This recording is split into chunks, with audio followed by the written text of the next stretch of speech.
Crandall Roofing to bring you the Grand Slam seating section. All grandstand seats are now sponsored by Crandall Roofing, the best roofers in the North Bay. Let your next roof be your last roof. Call Crandall Roofing, Diamond certified and proud partners with the Sonoma Stompers. Hey, Stomper fans, if you need tree service, call Arbor MD. Proper tree care is essential for ensuring the safety, health, and beauty of your trees. Arbor MD's tree knowledge and expertise protects your property and enhances its value while also contributing to environmental sustainability and long-term tree health. Call Arbor MD for all your tree care and landscape needs.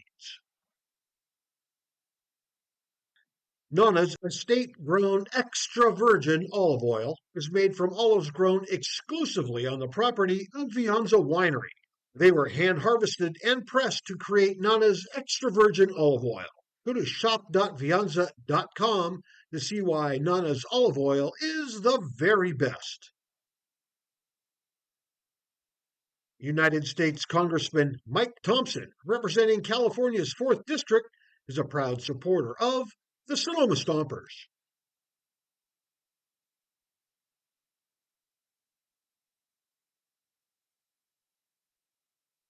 The time has come.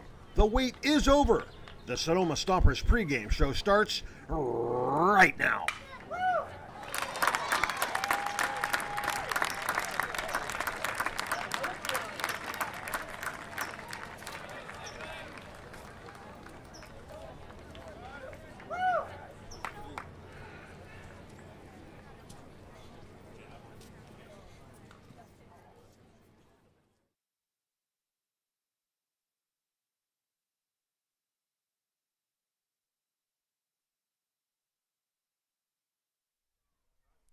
The Stompers are in the throes of the playoff hunt here, and they round out a 3-game weekend series with the Walnut Creek Crawdads, a CCL North clash between two teams sitting in playoff position in the Northern Division of the California Collegiate League. And let's start there, Roman. The Slow Blues and the Sonoma Stompers sit with an even win percentage, if you will, at the top. Walnut Creek Crawdads are 1 game behind them. So this is a big one. Sonoma can drop to 3rd place with a loss today. Yeah, a big one for Sonoma. You had the lead. You dropped it last night to the Crawdads at home. That one hurts, especially after getting a win on the road Friday.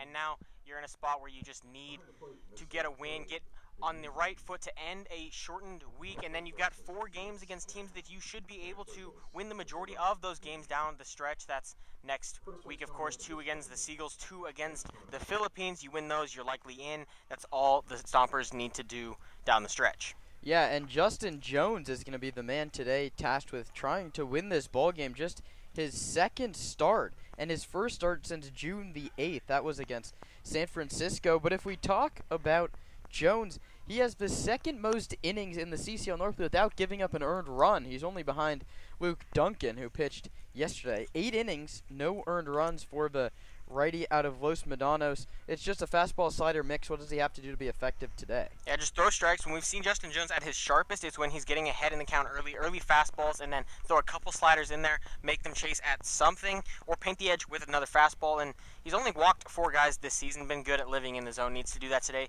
Don't be afraid of contact. We saw that a little bit last night with Sonoma pitching, just shying away from contact, giving up more free bases than we're used to them seeing, and that proved to be a key piece of the loss last night against the Crawdads. This is a team that's hungry. They can hit the ball, and they can hit it far, but you can't be afraid of that. Got to let the defense work. Yeah, Brant Cummings and crew put a drubbing on Sonoma last night at Arnold Field, but Sonoma 2-2 here at Monte Vista High School. It's an odd place to play. It's very warm. The ball really flies, only 325 down both the lines. The Stompers really have to get the ball in the air, and Paul Wazul homered here on Friday, and even he said he didn't think he got all of it. Yeah, the ball's going to fly, find a barrel, and do damage. Big thing for the Stompers here, find extra bases, but not just find extra bases, get on base and find, the free 90s, pass balls, errors, those kinds of things. The Stompers need to move up and be hungry on the paths. That's something we talked about in yesterday's pregame show for the Crawdads to do, and they did just that. It led to success. They got the big win. Stompers need to turn the page, do the same thing themselves, play Stomper baseball, small ball it around the park, and let the Crawdads beat themselves. And another one of these conversations that we've been having pretty consistently is Braden Gentz is outstanding at the back end of the Stompers bullpen. He didn't pitch yesterday in a 9-1 game, which all but guarantees he throws today no matter the scoreline, especially because the Stompers have Monday and Tuesday off, also a Thursday out-of-league game this week. So a short week coming up for the Stompers and Zach Pace, but obviously you have to focus on winning this one today. First, how do you sort of shorten these first 7 innings, let's say, knowing you have Gentz for the back two? Yeah, throw strikes, quick and efficient innings will be the Stompers' friend today. If Jones can work quickly, and then whoever precedes that, David Howard more than likely, can be quick, get the ground balls, let the defense work, that'll set them up for a quicker and more effective back half. You want to save the the higher quality arms for the shorter, more clutch innings, 7, 8, 9 down the stretch. Those can be big for the Stompers today, and ones that they need to take advantage of, because you have Braden Gentz on plenty of rest. He pitched in the showcase game, but is ready to go, wants to use his stuff and be electric as always. Well, that's the pitching. Let's talk about the hitting. Max Handren in the 2 spot today, a 400 average. My goodness. That's 24 hits and 20 runs batted in. And we talk about it a lot. Trent Keys gets the nod in front of him today. Trent, the team's on-base leader, take away Handren, obviously, in his shorter sample size. Trent Keys, 20 walks, 18 hit by pitches, and on-base percentage climbing back towards that 500 mark. What does he have to do to be effective in front of Handren? Yeah, especially to lead off this ball game, he just needs to see a quality at bat, something we saw Colton Boardman be very successful at. Landon Akers in his time with the Stompers did a great job of seeing a lot of pitches, putting a ball in play, or finding a way on base at the top of the order. A 468 on base percentage and a 728 OPS. This is a guy who puts together the quality at bats and produces on the offensive side. He may only have 14 hits on the year, but as you mentioned, a lot of walks, a lot of hit by pitches, not a lot of strikeouts, and a sneaky 8 stolen bases at the top of the order there. A guy who hustles around the paths, just plays the game the right way, needs to have a big day in front of Max Handren. A smart base runner, that's how I'd describe Trent Keys. Now let's go behind Max Handren, and it's Kyle Olympio, one of the new names in the Stomper lineup. The San Francisco State man gets the start at shortstop today, majority third baseman for the Gators, where it was all CCAA first team, 374, 4 home runs. He went 1 for 4 yesterday, on base a couple of times. He's tasked with the most difficult role on the ball club, just his second day. Yeah, big shoes to fill there, sliding into the 3 spot following Max Handren. It was great in the spring, needs to pick it up here down the stretch, especially we talk about all of the ringers that have come in and just not worked out for Zach Pace and the Stompers. He could be a big one down the stretch here. He's got the opportunity today, needs to make the most of it. Here's a stat that we'll be talking about, especially in the early innings. The Stompers are 18-4 when they score the first run of the game.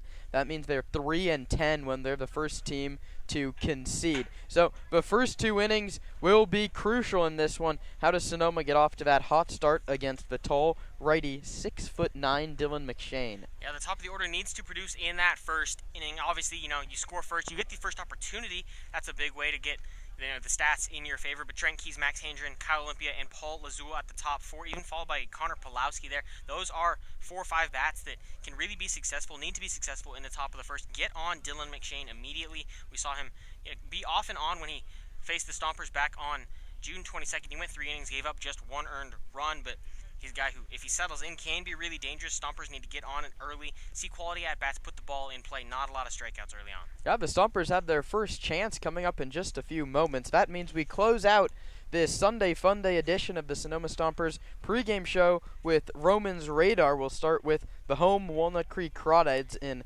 a limited pool of position players to choose from.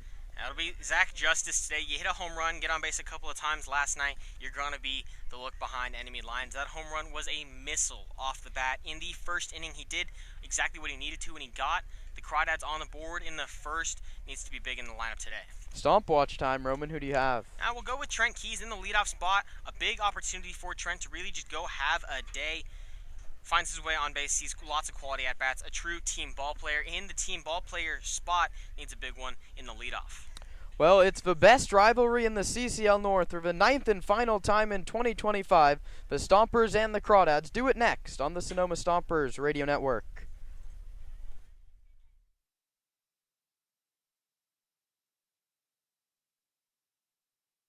Bashan's original Japanese barbecue sauce was born from founder Justin Gill's multi-generational family recipe that was passed down to him by his Bashan. Now, the multi-generational family recipe has inspired the bold, fresh umami flavor and clean ingredients in all of Bashan's sauces, including their new Japanese dipping sauces. Find Bashan's sauces at your local grocery store today. Bashan's, a tradition of bold, fresh umami flavor, and proud sponsor of the Sonoma Stompers.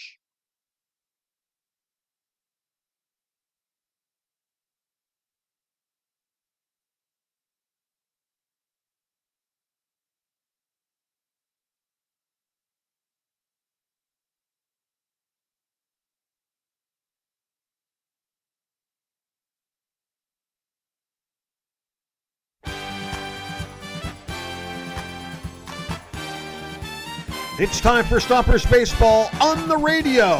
Let's go out to the voices of the Stompers, Roman Rapelli, and here's Kieran Costa.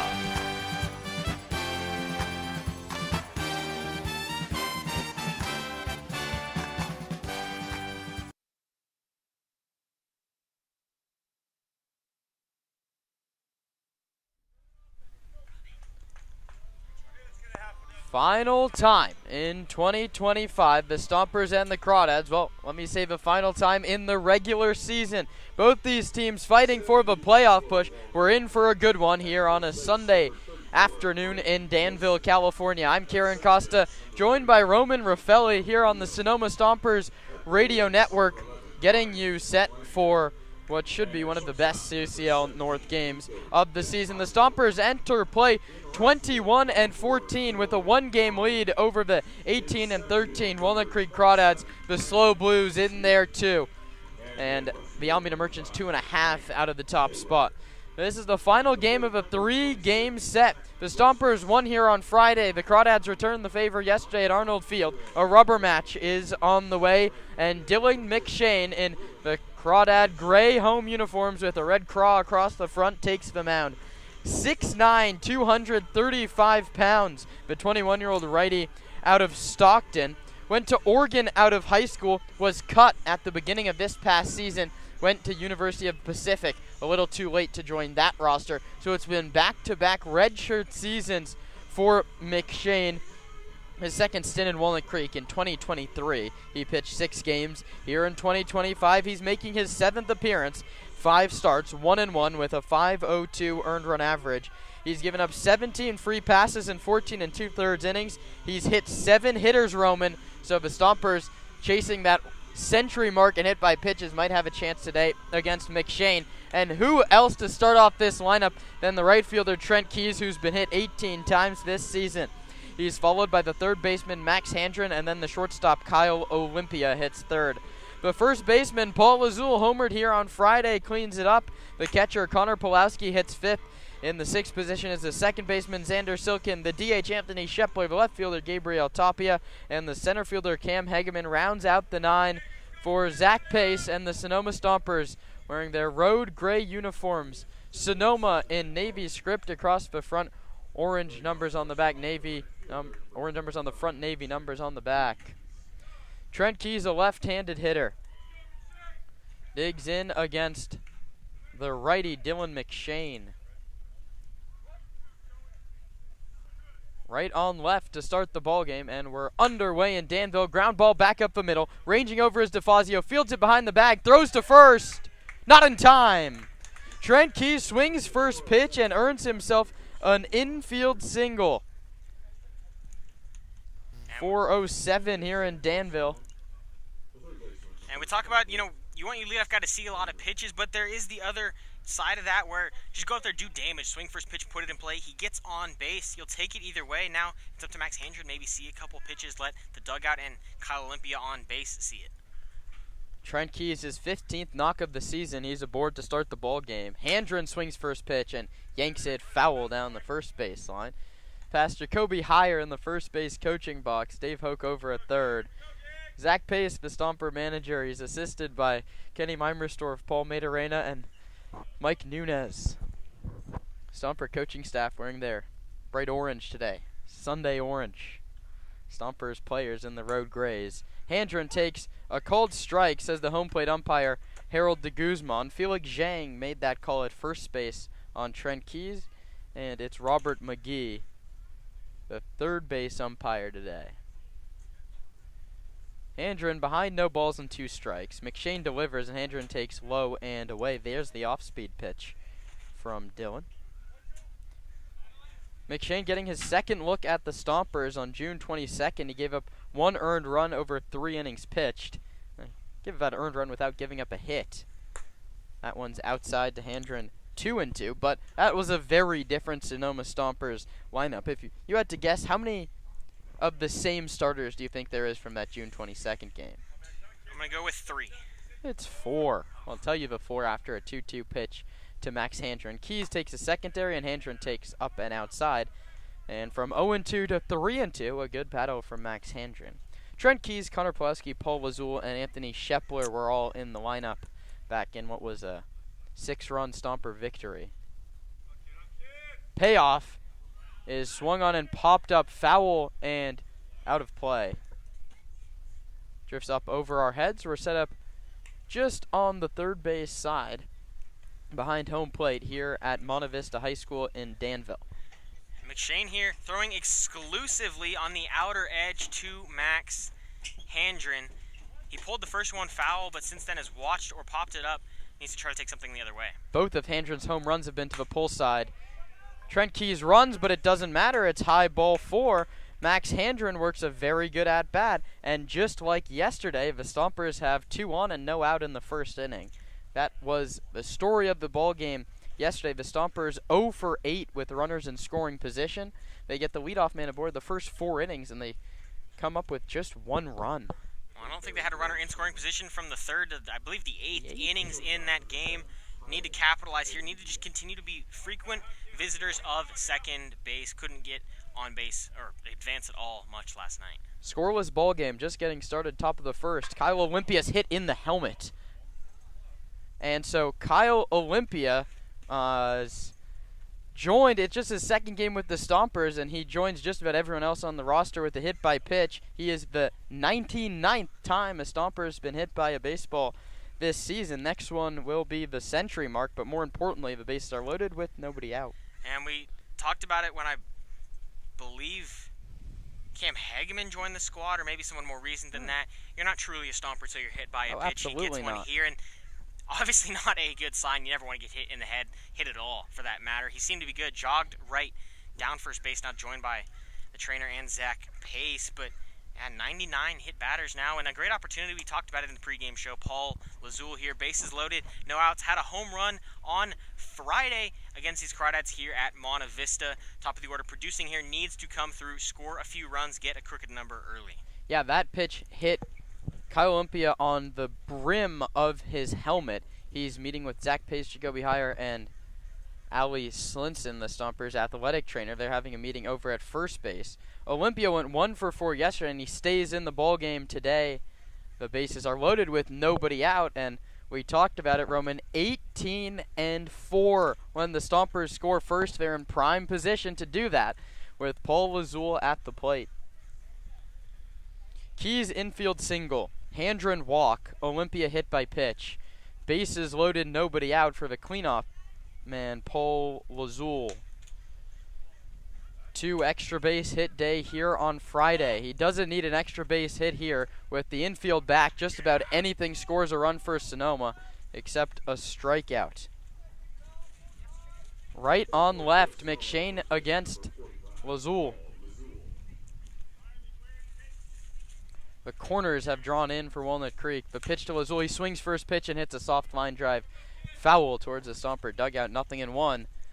Sonoma very aggressive early in the count here to swing the bat. That's something we saw from the Crawdads yesterday against Haroon Pelage, I believe. First 6 pitches were swung on. Not a bad mindset here. Hitting room on the right side. Lazul takes outside, a ball and a strike. Connor Pulaski in the on-deck circle. He delivered the biggest hit of the ball game on Friday.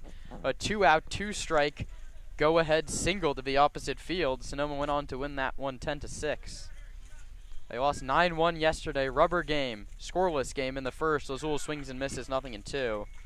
1 and 2, beg your pardon. Yeah, nice use of the off-speed there from McShane. Started it out, worked it towards the back foot. Got Lazul out ahead of it. Bases loaded, nobody out. Scoreless game here in the first. 1-2, McShane to Lazul. Paul hits a high chopper. That hits the first base bag. Falling down is Wilson, and he throws it away. One run's going to score. Here comes Handren. He's going to score. The Stompers get a little bit of good luck and a couple of runs on top of it. 4 batters into the ball game. The Stompers lead it 2-0.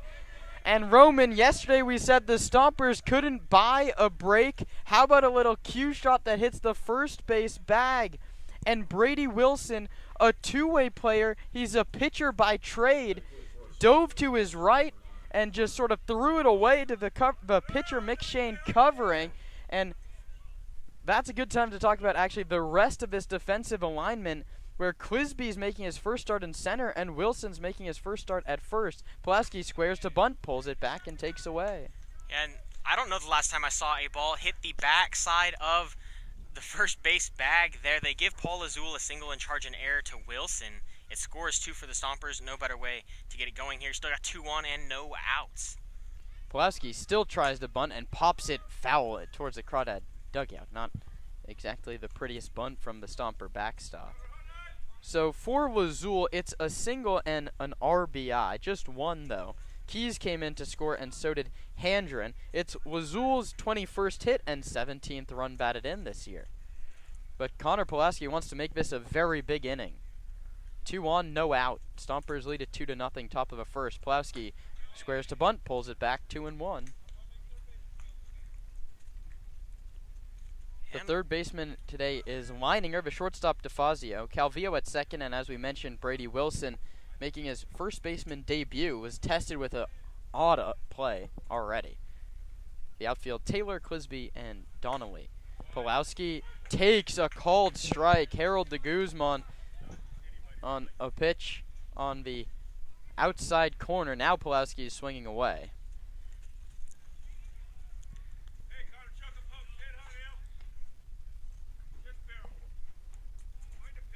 2-2 to Pulowski, takes low, outside 3-2.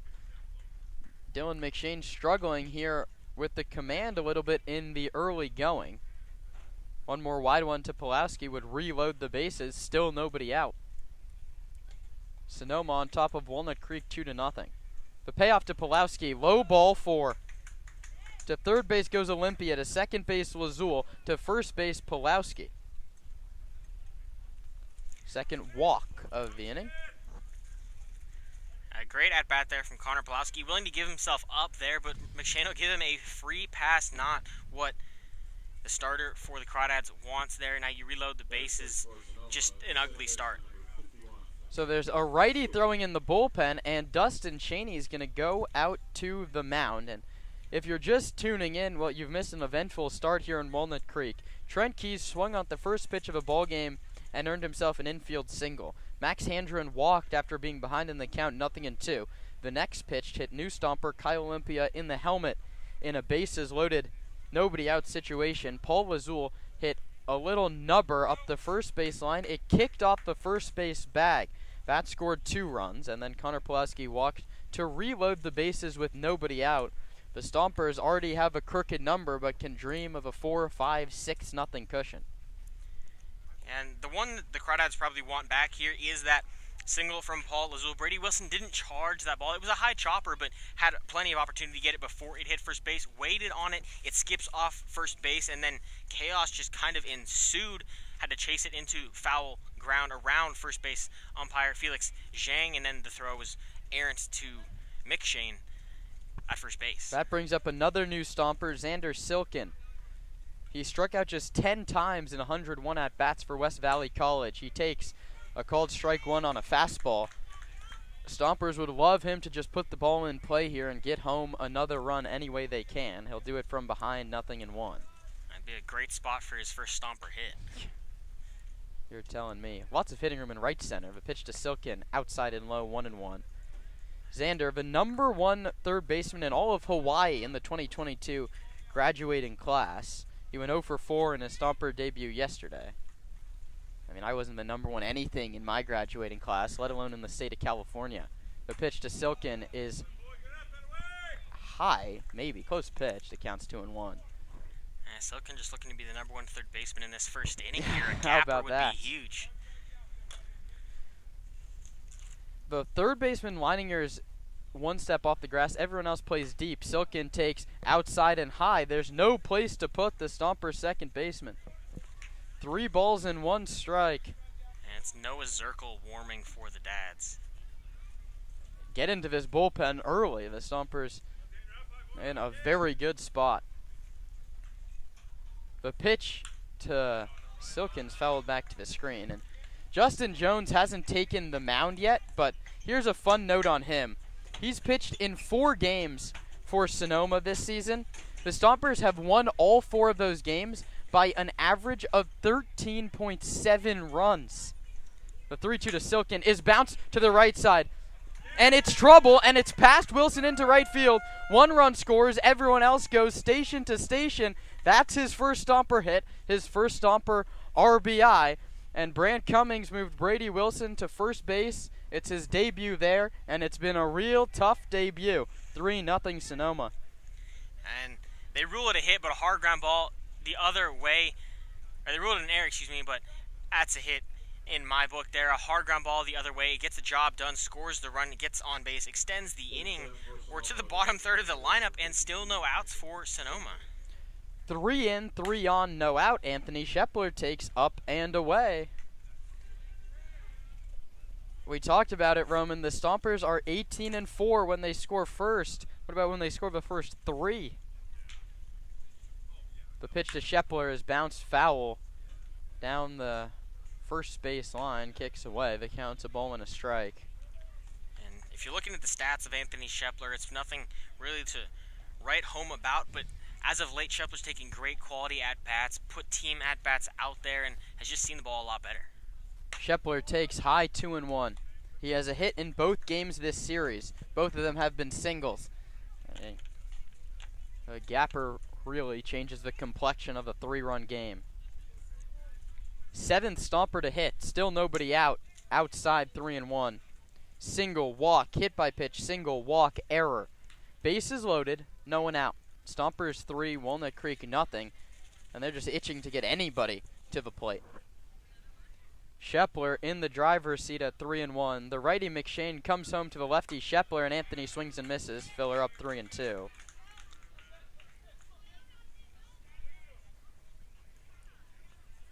Zirkle throwing with pace down the right field line, on-field bullpen here at Monte Vista. Payoff pitch on the way to Anthony Shepler. Dylan McShane delivers, and Shepler hits a high fly ball to right. Donnelly chasing back. He's at the track, and he makes the catch. 1 run scores. That's Lazul. To third base goes Pulowski. Anthony Shepler gave it a ride, but Joey Donnelly ran it down on the warning track out in right. RBI Anthony Shepler, 5th ribby of the season. Sonoma on top 4-0. Heads up base running Connor Pulowski to take third. And Donnelly made that catch with his back against the wall, arm above his head there. Shepler just got under that baseball. He had a sac fly here on Friday. Gets one there. That's a big one. Scores another run now. 4 in the first for Sonoma. Brant Cummings comes to the mound, and he takes the baseball from Dylan McShane. A day to forget for the tall right-handed pitcher. We'll tell you about the new man on the other side. Sonoma on top 4-0. Just 1 out in the top of the first. The Sonoma Stompers are tail-wagging happy to have partnered with Pets Lifeline. Pets Lifeline offers several programs for pet owners in Sonoma, from dog training classes to spay-neuter and microchipping. Pets Lifeline also has a trap, neuter, and return feral cat program, as well as resources to help with rehoming a pet. Pets Lifeline is here to support pet owners in keeping their pets healthy and happy. Pets Lifeline is also hosting Bark in the Park on July 28th, so you can bring your pet to a Stompers game. Pets Lifeline and the Sonoma Stompers, proud partners. The Sonoma Stompers are proud to have teamed up with Park Point Health Clubs this season. Let Park Point's innovative fitness and lifestyle programs improve your quality of life through our Focus 3030 nutrition and training program. Or take Pilates classes, learn kickboxing, get back on the bench with our weight training program. We have personal trainers and, check this out, we even have childcare to help you create the time to become the best you can be. Park Point Health Clubs are located in Santa Rosa, Healdsburg, and right here in Sonoma. Park Point Health Clubs and the Sonoma Stompers, proud partners.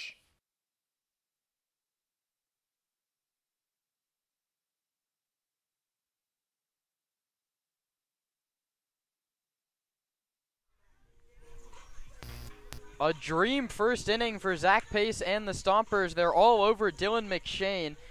6 of the 7 hitters that he faced reach base. The Stompers lead it 4-0, and now they go to work against a much shorter 6'4", 235 Noah Zirkle. The righty from Oakland, California, really struggled here in the 2025 summer. He's 2-3 with a 16.43 ERA and 7 2/3 innings. He's given up at least an earned run in 6 of his 8 appearances. The one he didn't give up an earned run, well, that was against the Stompers back on June the 24th. First and third, and he steps off with Xander Silkin dancing off first base. Zirkle hasn't gone more than an inning of work in his last 4 appearances. He's got just 1 out the last 3 times that he's pitched. First pitch in there for a called strike for the big righty out of West Valley College. Last time out was July the 12th. He gave up 3 earned runs in a third of an inning against the Merchants. He faced 4 hitters and 3 of them got hits. He delivers to Tapia, squared to bunt, and took a called strike 2. It's not a bad idea. You try and, if you get that down, the run's going to score. Stompers looking to add to a 4-0 cushion. The runner at first is Silkin. The pitch to Tapia is grounded towards second. Ranging over is Calvillo. Spins, throws the second for 1. The relay to first. Not in time. Tapia hustles up the line and picks up his first Stomper RBI. 4-6 on the fielder's choice. To first base goes Tapia. Out is Xander Silkin, and Connor Pulowski scores from third. 5-0 Stompers here in the first. And that's back-to-back very good at-bats. Anthony Shepler in a bases-loaded, nobody-out situation, sac fly. Gabriel Tapia hustles up the line, beats out a double play. And now it's Cam Hegeman, the 9th man to hit in the inning. Takes inside corner, called strike. And a great job from the Stompers taking the ball to the right side of the infield with runner at third base. If you hit it to Riley Leininger, there's a good chance he goes home. They try to hang up the runner between third and home, but can't do it if it's to the right side. Hegeman behind Zirkle 0-1. He takes low 1-1. So Dylan McShane went just a third of an inning, and he gave up 2 hits. The earned runs will get to you in a little bit. That one is low. Good take from Hegeman. He gave up 5 runs. He walked 2 and he hit 1.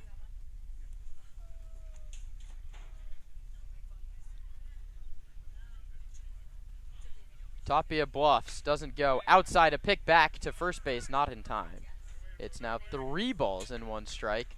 On Hegeman, you flip this order. Trent Keys is going to get a second crack here in the first inning.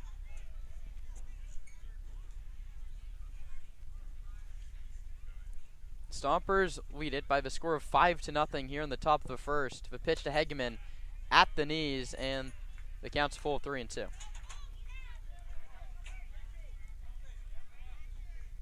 There was 2 errors behind him, but I think all 5 should be earned. Runner Tapia will be going on the pitch. 3-2 with 2 outs. Hegeman lines it. Past the dive of Leininger. It's rolling all the way down the left field line. Dave Hoke's going to send Gabriel Tapia around third. Hegeman heads towards second. The relay to the plate is past the catcher and rolls to the backstop. To third base goes Cam Hegeman. It's the first extra base hit for Cam and an RBI double. Stompers lead it 6-0.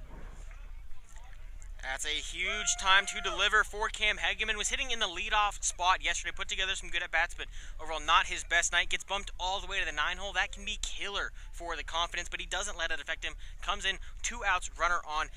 Hard line drive to the left side. Pulled it just past the dive of Riley Leininger. Finds himself a double and an RBI to extend the inning.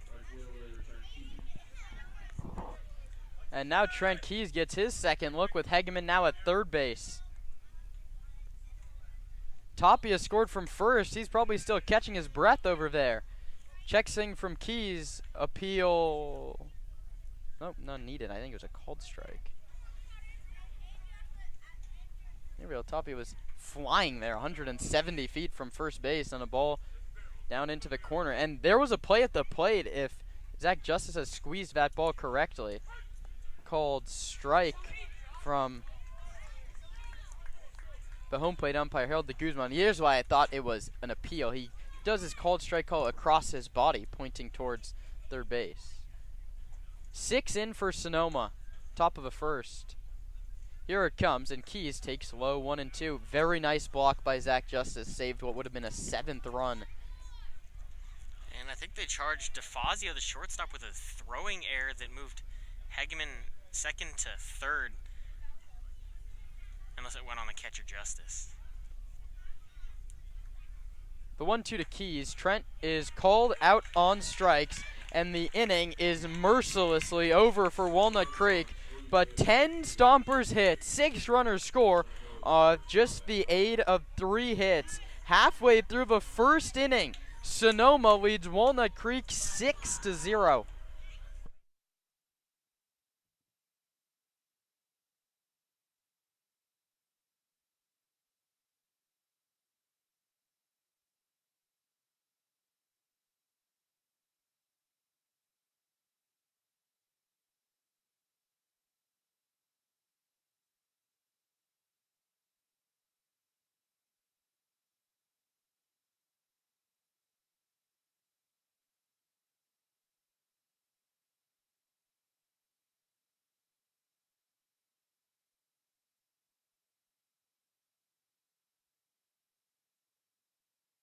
Sotheby's International Realty is well known for their exceptional real estate agents that distinguish themselves in communities all over the world.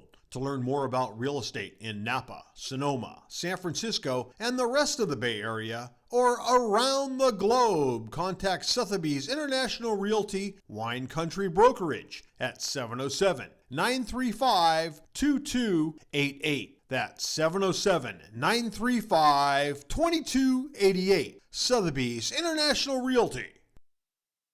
The Sonoma Stompers are excited to have Jacob's Restaurant providing all of our concessions this season. At the ballpark, you'll find gyros, Chicago dogs, pizza, and salads. But in their restaurant, you'll find an outstanding menu featuring the best Mediterranean-style offerings in town. Seafood linguine, chicken piccata, ravioli, risotto, pizza, and so much more. Don't forget to try their desserts. Jacob's Restaurant is located on 1266 Broadway, right next to Traintown. Jacob's Restaurant and the Sonoma Stompers, proud partners.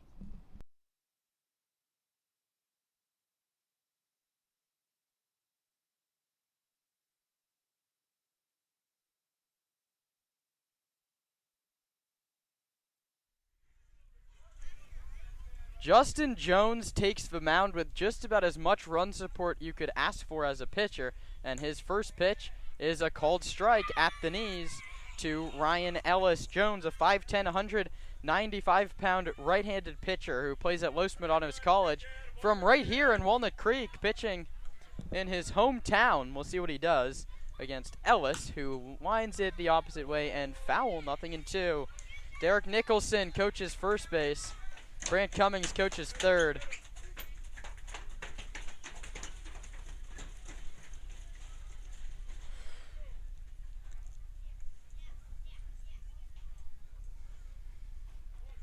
Ellis in the grad portal, played last year at University of Texas Arlington. He's behind Jones 0-2, and Justin tries the slider. It misses up and away.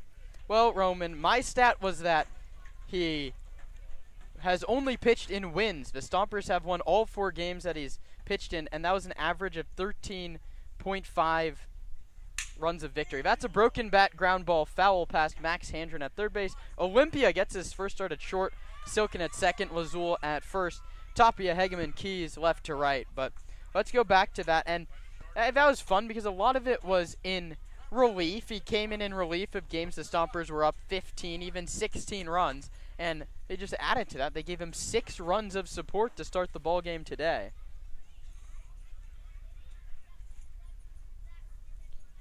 Ellis broke his bat, so this is a good time to give you the rest of the order. It'll go Ryan Ellis, Cam Calvillo, Joey Donnelly, Zach Justice, Riley Leininger, Brandon Clisby in the middle, Cam Taylor, Brady Wilson, and Nico DeFazio, the bottom third. Ellis now has a new piece of lumber, and he digs back in from the left side. The DH hitting .224 with a .402 on base percentage, 3 doubles and a home run.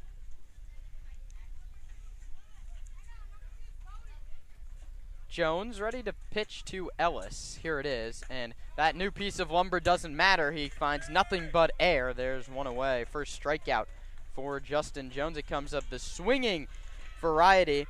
That's his 16th strikeout in 8 1/3 innings.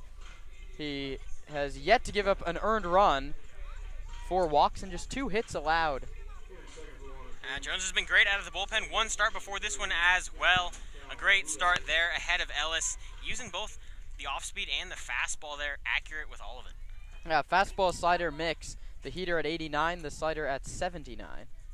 And this one's lined into the glove of Paul Lazul at first base. The knock on Lazul all season long has been the defense. He flashes the leather there and makes the catch.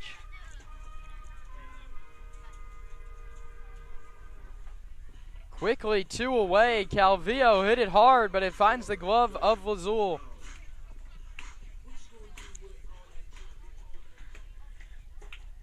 And now it's the 3-hitter, Joey Donnelly. Stompers 6, Crawdads nothing in the first. That one misses low, 1-0 to Joey. On base 5 times in the first 2 games of this series. Absolutely scorching hot left-handed hitter. 392 now the average for Joey.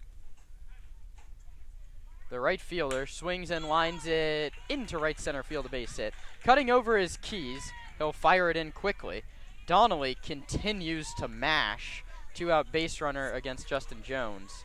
And an eerily similar start to yesterday's game for the Crawdads here. It was a strikeout of Trey Johnson to lead it off, then a line out from Cam Calvillo, a single from Joey Donnelly, and Zach Justice hit behind him. That was a 2-run shot in tonight's game. Strikeout, line out, single, Zach Justice due up. That's now an 8-game hitting streak for Donnelly, and Zach Justice looks to replicate yesterday's first inning. A 2-run home run would only cut into the lead a third. He takes a called strike first pitch slider from Jones right at the knees, 0-1.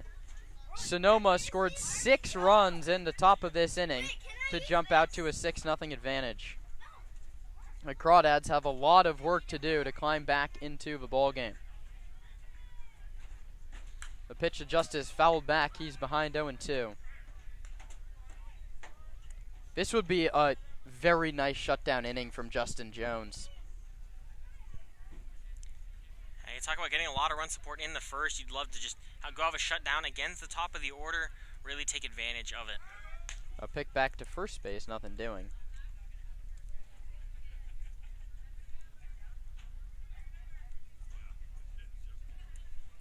Justice 9 for 52. The problem is 3 of those hits have gone over the fence. Jones picks back again on Joey Donnelly. Donnelly 7 steals this season. You're down 6-0 in the first. I don't think he's taking off.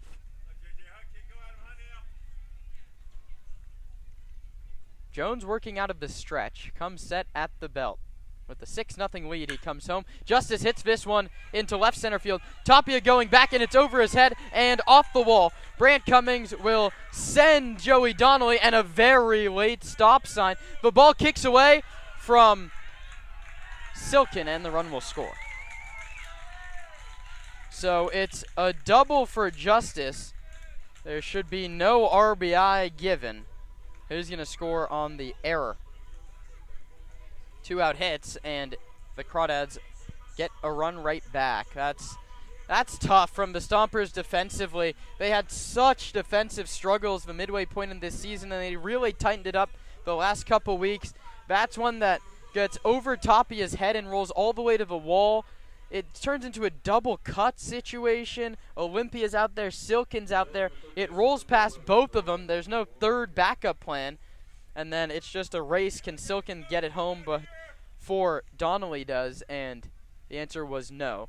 So that's an unearned run for now, and the pitch is sent foul by Riley Leininger. 6-1 now, the Stomper lead.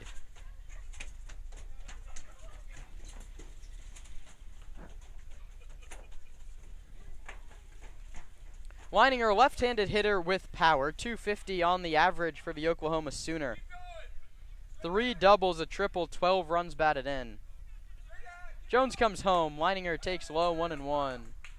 Stompers 6, Crawdads 1. Bottom of the first here in Danville.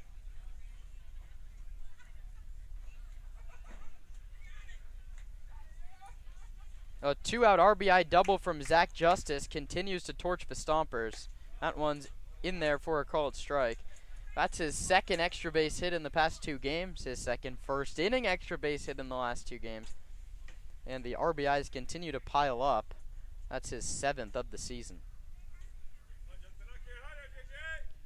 Jones looking to put away Leininger from 1-2. That one sent towards center, coming on his Hegeman, and he will make the catch chest high. So Justin Jones gives up a couple of hits, and an error defensively forces in a run. We head to the second inning. Stompers 6, Crawdads 1.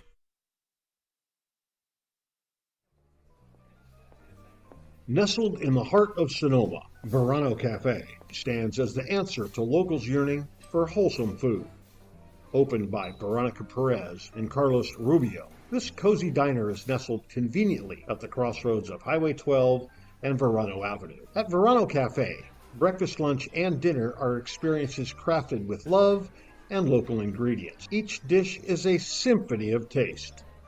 But Verano Cafe isn't just about breakfast. Their lunch menu features favorites like fish and chips and classic French dishes catering to all tastes.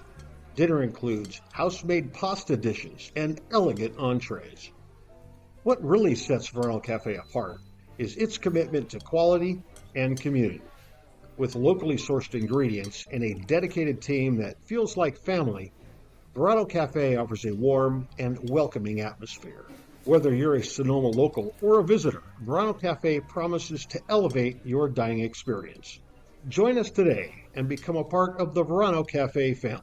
Verano Cafe, located at the crossroads of Highway 12 and Verano Avenue in Sonoma.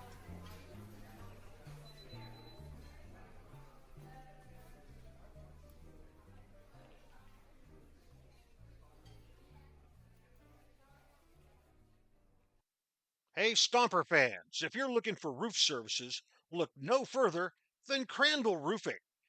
Crandall's dedicated team of professionals guarantees excellence. From roof repairs to installations, Crandall delivers top-notch solutions with unmatched value. One of the reasons Crandall Roofing stands out is Crandall Roofing uses only Class A fire-rated materials, and Crandall Roofing is certified by the manufacturer to extend warranties up to 50 years. Not only that, but Crandall Roofing's simple pricing plan ensures absolute transparency. Hey, with straightforward rates and no hidden fees, Crandall Roofing makes roofing solutions easy. Visit their website at crandallroofing.com or call 707-586-2500. Let your next roof be your last roof. Crandall Roofing, Diamond certified and proud partners with the Sonoma Stompers.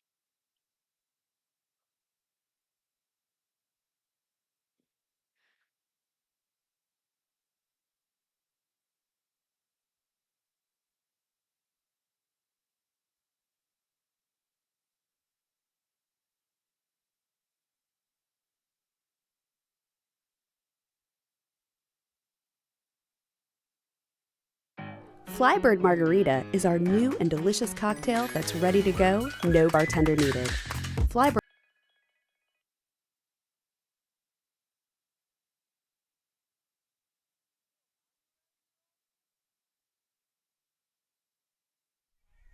Last of the second inning here in Danville, California. The Stompers lead it by the score of 6-1, and Max Handren, who walked and scored in the first inning, comes to the plate to lead off the second against Noah Zirkle, and the pitch is low and inside.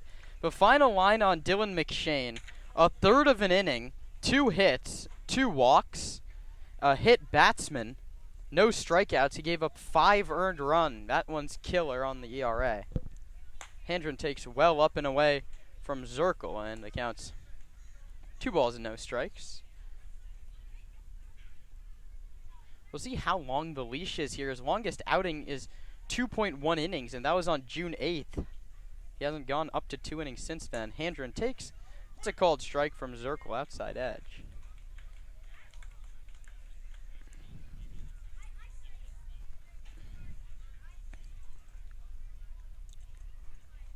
It'll be Handren, Olympia, and then Lazul in the second inning.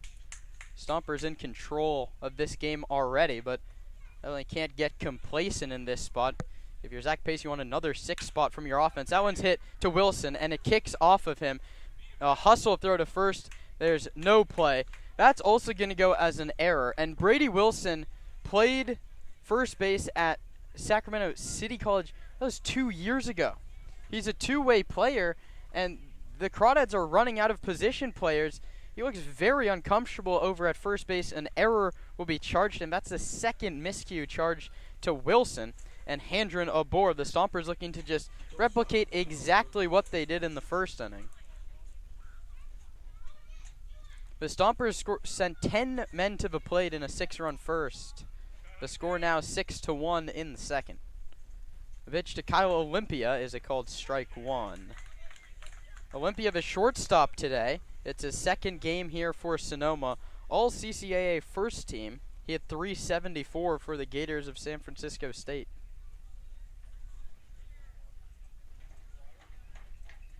A lot of hitting room on the right side. Olympia fouls it back to the screen. He's behind 0-2.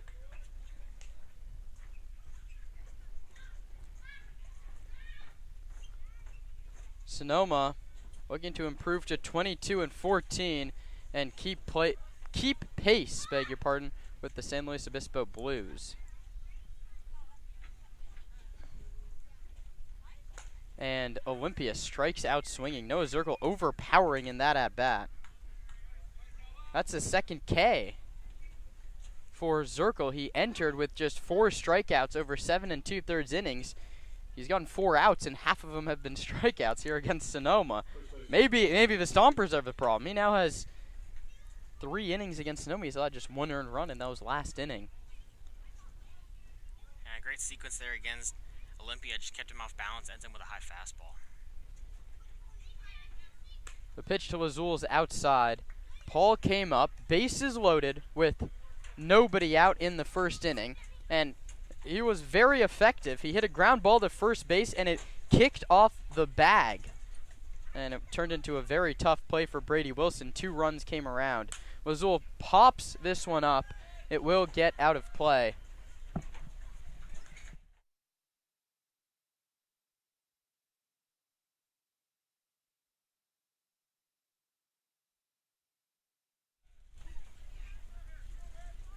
Missoula left-handed hitter, 1 on, 1 out, top of inning number 2. Sonoma 6, Walnut Creek nothing.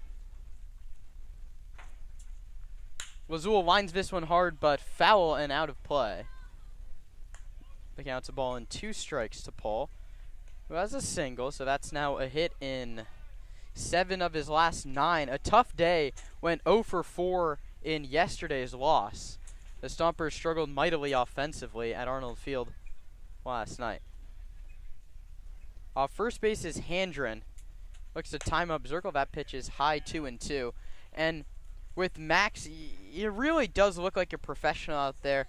We saw it here on Friday. What he did was you could see him taking his lead, trying to time up the pitcher, starting to go. And it turned into, he's still on the 4th pitch of that at-bat. He took third base. We'll see if he runs here. He doesn't. And Lazul takes low. The count's full. 3 balls and 2 strikes.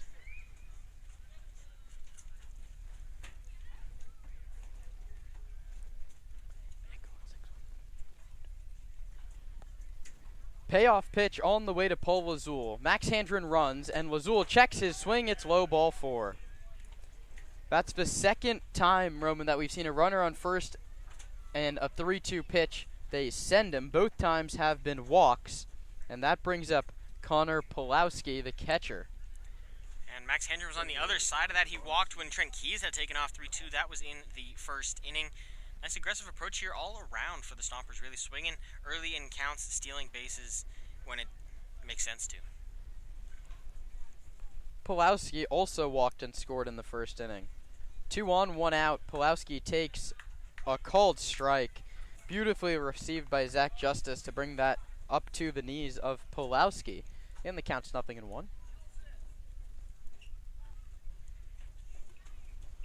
Zirkle, what do we say? 6 outs is the most that he's gotten. He's recorded 3, and a righty bluff move towards second base. Handren saunters back to the base. Zirkle with no throw. Stompers up by a nickel, 6-1, top of the second.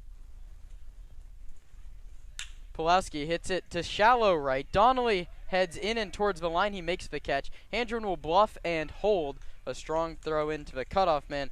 Pulowski is retired, and Zirkle is now just a pitch away from getting out of this inning without allowing a run. And it was a nice piece of contact there from Connor Pulowski, just under it a little bit. Didn't quite get through his swing. Soft liner to Donnelly, and a nice route taken there. Sharp to it, was ready to throw it to third, not an opportunity for Handren to move 90 feet away. Xander Silkin, a right-handed hitter. The official scorer said it would not be his first hit when he hit a hard line drive towards the first baseman, Wilson, in the first, so still in search of that first knock, and he'll do it from behind in the count, 0-1. He reached on an error and then was quickly erased on a fielder's choice in the Stompers' 6-run first inning. 6-1 the lead, top of the second. 2 on, 2 out. Silkin takes 2 low, and the count's a ball and a strike. Stompers sent 10 men to the plate in the first inning, and they got just 3 hits. But a lot of milestones there. Cam Hegeman, his first extra base hit of the season. He's been putting together some strong at-bats of late. Silkin hits a high chopper. Going to be a tough play for Leininger, but he gets an easy hop and fires it over to first base to get Silkin 5-3, the putout. The Stompers leave 2 without getting a hit. 6-1 Sonoma midway through the second.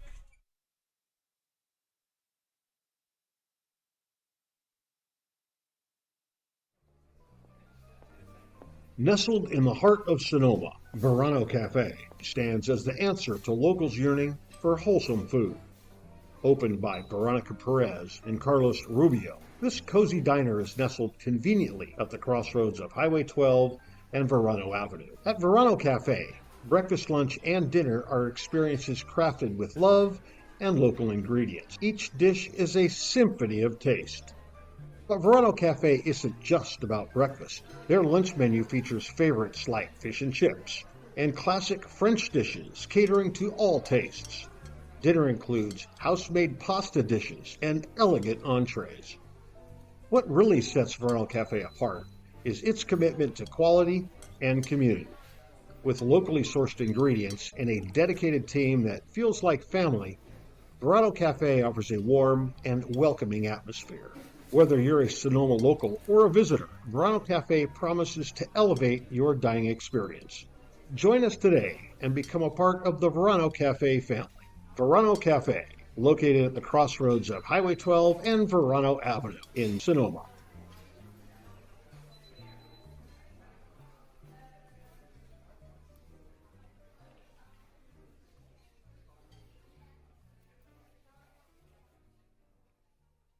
I'm Paul Azul, first baseman for your Sonoma Stompers, and you're listening to the Sonoma Stompers Radio Network.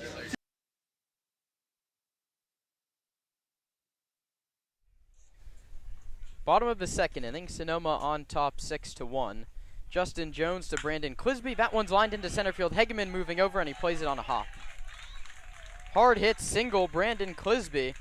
Starts the inning off right for Walnut Creek. That's the 3rd hit allowed by Justin Jones in 1+ innings. He gave up just 2 hits in his first 8 innings of the season.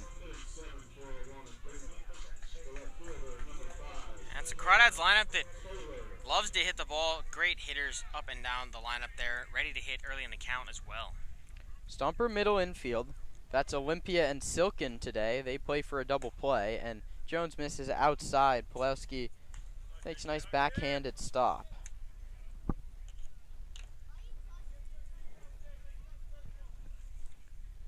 Stomps lead 5 here in the second.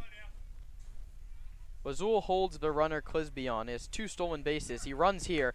Pulowski's throw to second. The tag is in time! Connor Pulowski throws out his 9th runner of the season. He continues to be the best backstop at controlling the run game. Clisby hosed, and there's one away. And Pulowski just time and time again, a reliable arm behind the dish. Accurate, good power there, a great jump on it. Pitch missed high. It's now 2-0 to Taylor, 2-1 after that slider drops in. 3 hits off Jones. They've yielded just 1 run. The pitch to Taylor is chopped back up the middle. Olympia fields and throws in time to get Cam Taylor. Beautiful stretch by Paul Lazul. And there's quickly 2 away for Brady Wilson, who's having a real tough stretch. And we talked about all season long how great the Stompers middle infield was. That was Colton Boardman and McCann Libby. In the last week, they've both left the Stompers for unfortunate reasons for both. But, Olympia and Silken now. A nice tag from Silken on the throw from Pulowski. A nice play there from Olympia. Stompers getting used to the new normal. The pitch to Wilson, slider in there for a cold strike 1.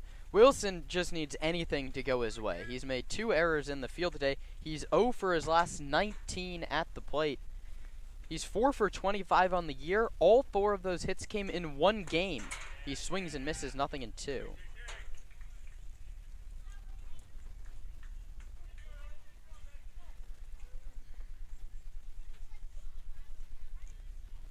Brady Wilson had a 4-hit game against the San Francisco Seagulls back on June the 10th.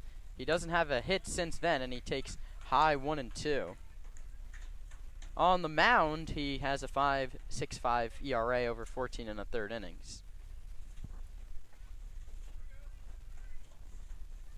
1 ball and 2 strikes. Jones looking for a punch out of Wilson. He misses inside. The count's 2-2. Brady, though, has walked 5 times with that 160 average. Jones, though, this is not a guy you want to lose. 2 balls and 2 strikes. Righty on righty. Jones to Wilson. Cold strike 3. Outside edge. Brady Wilson gone a-looking. He's 0 for his last 20. And we head to the 3rd inning with Sonoma on top of Walnut Creek 6-1. The Sonoma Stompers are grateful to have Bank of Marin as a returning sponsor. Bank of Marin's philosophy is banking built on trust and relationships. Bank of Marin's creative and customized solutions safely and confidently support your growth and success now and into the future. Whether you're a sole proprietor forging ahead with your first company or the CEO of a well-established corporation, Bank of Marin's local bankers will work side by side with you to help you reach your financial goals.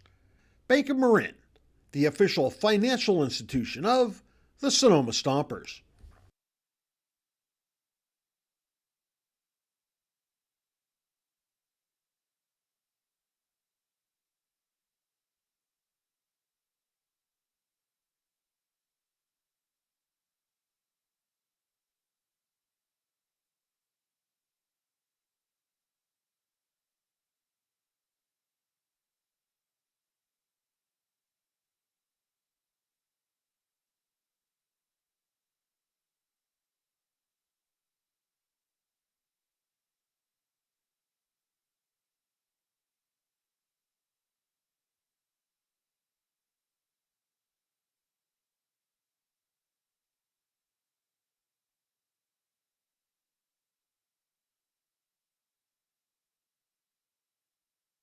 I'm Anthony Shepler, third baseman. You're listening to the Sonoma Stompers Radio Network.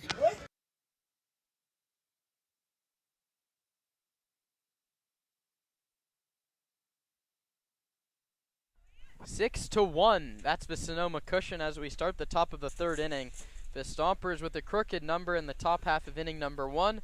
The Crawdads got a run back in the bottom of that inning. The teams exchanged zeros in the second. Anthony Shepler delivered a sacrifice fly for his 5th RBI of the season. That was in the first, and he takes low outside with a fastball. It counts 1 ball and no strikes. Shepler, Tapia, Hegeman. Those will be the 3 to hack, and if anyone gets aboard, it's back to the top of the order in Trent Keys. Pitch to Shepler, called strike. An off-speed pitch finds the inner corner, and the count's 1-1.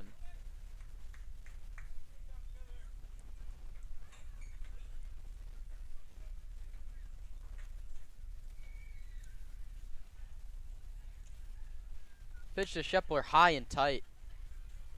That was quite nearly the 100th time a Stomper's been hit by a pitch this season.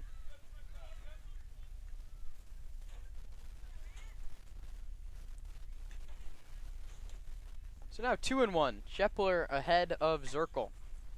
The offer is a called strike. Went back to the fastball.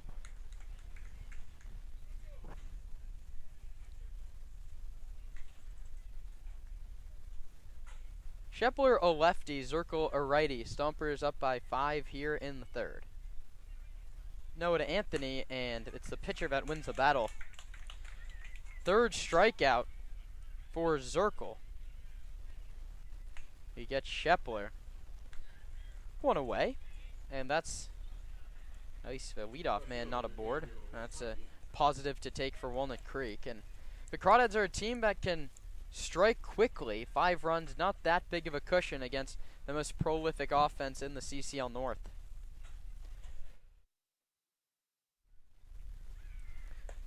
A pitch misses low to Gabriel Tapia. He started at West Valley College. That's where the right-handed pitcher Zirkle goes, but the lefty Tapia played last season at Sonoma State. Hit just under 260 with 8 doubles. He sends this one in the air the opposite way. Chasing over is Taylor, and it lands foul. So Tapia gave it a ride to the opposite field, but it drifted well out of play. And he'll have to battle from behind 0-2. There's a righty who has been throwing. He may have stopped throwing down there in the bullpen for Walnut Creek, as this could be the end of the line for Zirkle. The pitch is high to Tapia. Gabriel had a RBI fielder's choice. He beat out a double play that brought home the Stompers' 5th run. He's behind 1-2. Zirkle delivers outside. And now it's 3 balls and 1 strike, says home plate umpire Harold de Guzman. The lefty Tapia stares out towards the pitcher and grounds it right past him up the middle. It's going to be a real tough play for DeFazio. Charges, throws, wide of the bag, just in time to get him. Brady Wilson scoops it up, and Felix Zhang says out. Tapia threw his arms out to his sides. He wanted the safe call. He didn't get it. 6-3 the put out. Nice play, Nico DeFazio. Yeah, slow roller right up the middle. You got to field it, get rid of it in a hurry. He did just that. The throw up the line a little bit, but a nice pick from Wilson, who we've seen have a tough day at first base. Yeah, Joey Donnelly played first base yesterday. He made an error. He was moved to right field. And Wilson to first base. Clisby makes his first appearance in center field. Brandon Cummings shaking up the defensive alignment a little bit. Hasn't worked too well. 4 errors through 2 innings.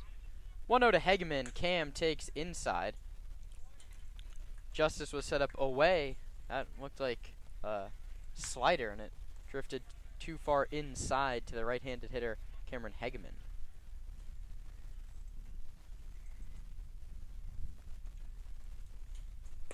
Hegeman takes outside, and now it's 3 balls and no strikes. Cam looking to flip that lineup over and get Trent Keys his third at-bat in as many innings. This would be Hegman's 9th walk of the season. 3-0 pitch. That's in there. Get me over, and it's 3-1. Hegman, a right-handed hitter with a little bit of power. We saw him yank a double and a lot of speed. The Ohlone College center fielder serves one into right field, and that's a base hit. 2-hit day for Cam Hegman. That snaps what had been an 0-for-9 weekend entering today. He's halfway to a cycle, and Trent Keys comes up. Third at bat in as many innings. Trent Keys saw the starter, then saw Zirkle. Now a second look at him. He struck out looking back in the second, looking for more success here with a runner on.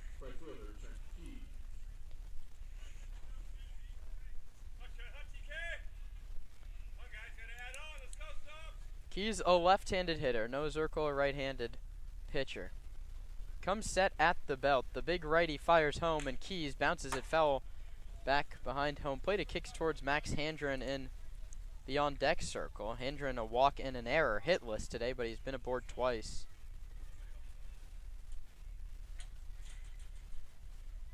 Trent's now swung first pitch, 2 of his first 3 at-bats, getting aggressive up in the leadoff position. This is the first time he's led off for Zach Pace this season.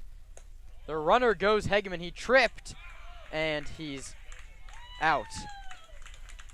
He disagrees with the call, but stumbled halfway between first and second and didn't really have a chance. So, caught stealing for Zach Justice. The inning is over. Stompers will have the top of the order in the 4th, but first the Crawdads hit in the 3rd. They trail Sonoma 6-1.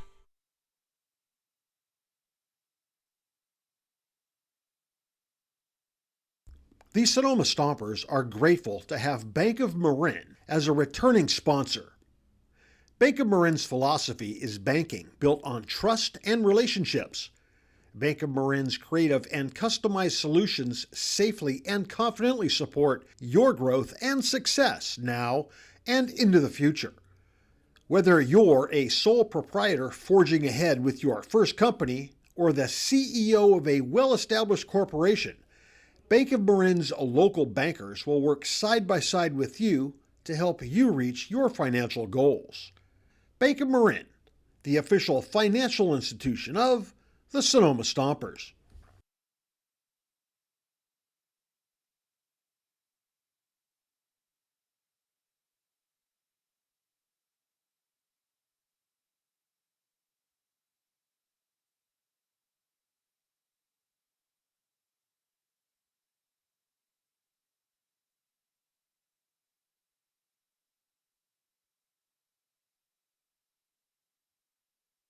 At Ricci Vineyards, we feel that wine and baseball are the perfect pairing, and we are proud supporters of our Sonoma Stompers. Our family-run vineyard has been farming and growing grapes and carneros for over 40 years. We encourage you to witness our wine journey and check out our selection of boutique offerings at RicciVineyards.com. The Stompers are proud to have Adams Chiropractic as our official chiropractor. Keeping our players healthy and in the lineup is our #1 priority, and Adams Chiropractic is right there every Last of the 3rd inning, Justin Jones faces 9-1-2. That's Nico DeFazio, Ryan Ellis, and Cam Calvillo. And DeFazio's ahead 0-1. No slouch in the 9 position. DeFazio's been the best hitter over these 2 games. 3 hits, 3 walks, and 2 RBIs. That one misses outside, and the count's 2-0. DeFazio had 3 walks and a double in yesterday's contest. Jones comes home. DeFazio pops it foul out of play. I asked Zach Pace after the game, how do your pitchers be more effective against the 9-hitter in the lineup? It's unacceptable for that guy to get on 4 times. And he said, well, I already addressed that. That was one of his notes in their post-game huddle. So, an adjustment looking to be made by Jones against DeFazio. Here it is. It's popped up foul. He's back in the count. It's 2-2.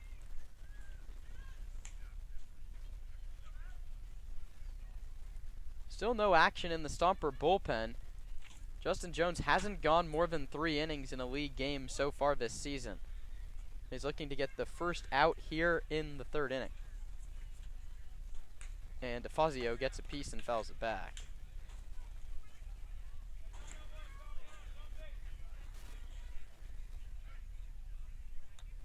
DeFazio, Ellis, Calvillo for the Crawdads, who are behind 6-1 as we play here in the third. Stompers scored 6 in the first, back-to-back goose eggs, and DeFazio strikes out swinging. Third strikeout for Justin Jones, and he goes back to the top in Ryan Ellis. He gave up 3 hits, but struck out 3, and also had a caught stealing his first time through the lineup. A great start here for Justin Jones, pitching ahead with a nice 5-run lead.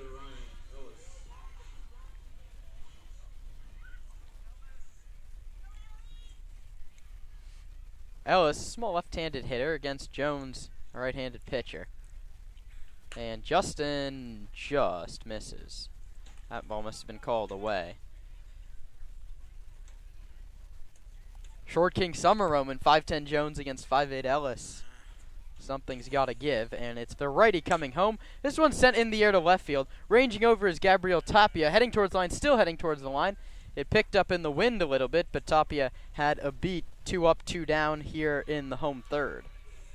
When you mentioned Justin Jones, one of the shorter pitchers on the Sonoma roster, the starter Dylan McShane, 11 inches taller than the starter for the Stompers in this one, though.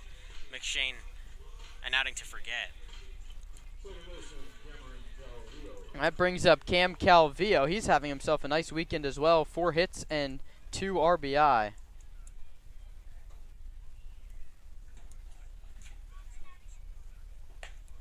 That one misses high, and the count's 1-0 to Calvillo. Average up to 262 after a slow start for a reigning All-CCL player. He was very good for the Dads last year. That one just misses low. Pulowski brought it up to the knees, but Harold de Guzman said too low.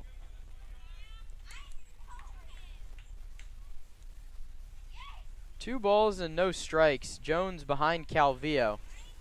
A home run and 7 RBIs. He's way out in front. It's 3-0. This would be Jones's first walk of the day. He has allowed 3 hits.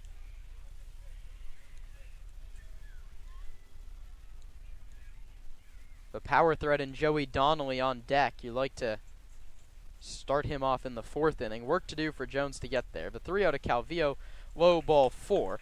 And the Crawdads need a lot of base runners. They trail by 5. Well, that's one. Calvillo walks. Justin Jones went to the off-speed stuff in a 3-0 count there to Calvillo. An interesting choice. Missed low with it, but, I mean, a 2-out walk, not the worst deal in the world, even, you know, to Joey Donnelly now at the plate. Now it's a left-handed hitter, Joey Donnelly. 6-1 ball game. And that one is cut on and missed. 0-1. Donnelly's been on base 6 times this series. That includes a 2-out single in the first inning. He'd score on a Zach Justice double.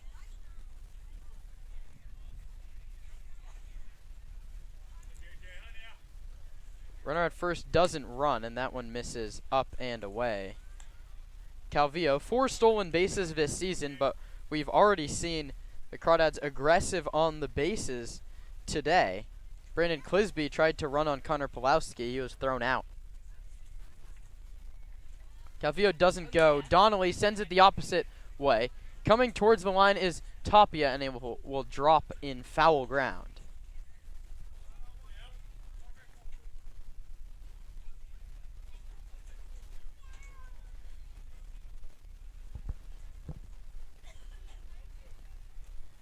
Jones ahead of Donnelly, 1-2. Donnelly struck out just 14 times in 98 at-bats. Not a guy that goes down via the K a lot, but he does right here. Justin Jones, 4 strikeouts through 3 innings. Roman Raffelli takes over the play-by-play duties in the 4th. Sonoma on top of Walnut Creek by a score of 6-1. Cresco Rents. What you need, when you need it. And we show you how to use it. It's simple. You choose it, you use it. We have the right tool for every job. Never buy it, never store it. When you need it, just rent it. I'm Chris Smith, president of Cresco. If you need it, Cresco's got it. all over the Bay Area and online at crescorent.com.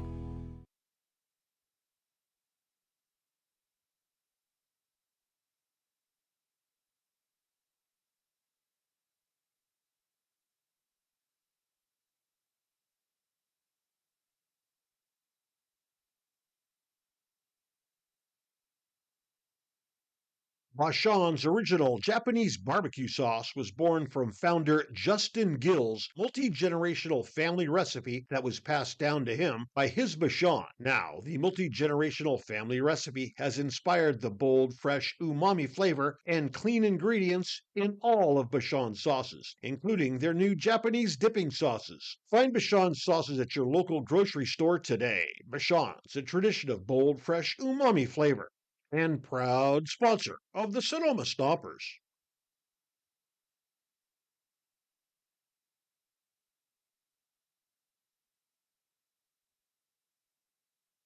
Friedman's Home Improvement. When something breaks at your house, head on over to Friedman's Home Improvement. Remember, if we don't have it, you don't need it.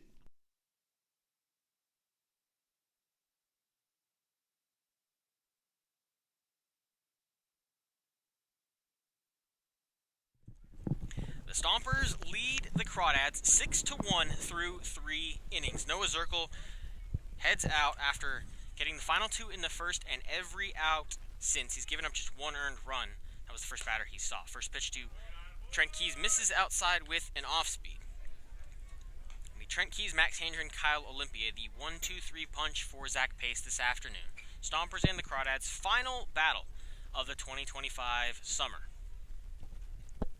1-0 to Keys, in for a strike. Keys didn't love the call, but gets it there.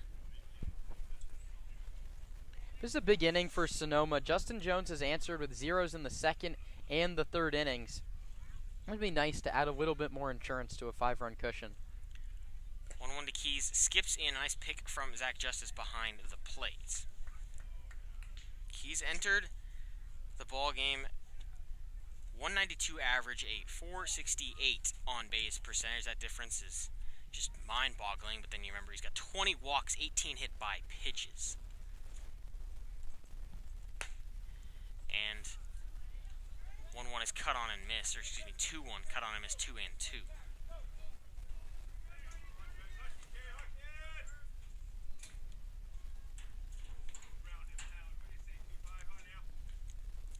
Zirkle comes set. Pauses, lifts the leg. Hit to the right side. First baseman Wilson to field. Toss to Zirkle in time to get Trent Keys at first base. 3-1 the putout to start the inning. Yeah, Noah Zirkle is putting together the best appearance of his CCL summer.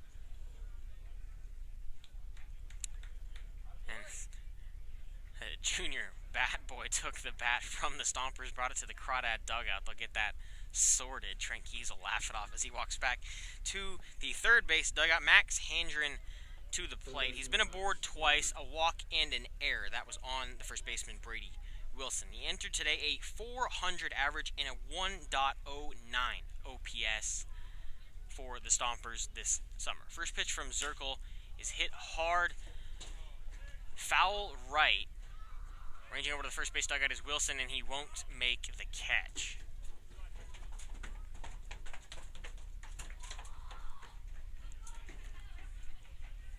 That one falls in play, but not into the glove of Wilson. It's 0-1 to Max Handren. Was held hitless here at Monte Vista on Friday, but had a hit and a pair of walks last night. A walk already here. 0-1 misses the outside corner. An off speed from Zirkle nearly worked its way through the back door, but doesn't find its way into the zone. 1-1.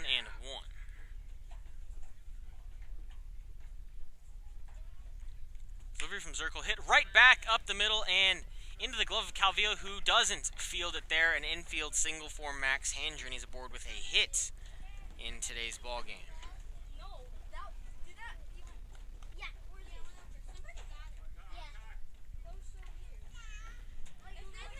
brings Kyle Olympia to the plate. A hit by pitch and a strikeout.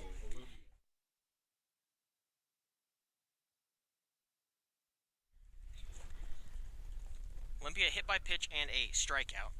1 for 4 entering the ball game, just his debut with the Stompers last night.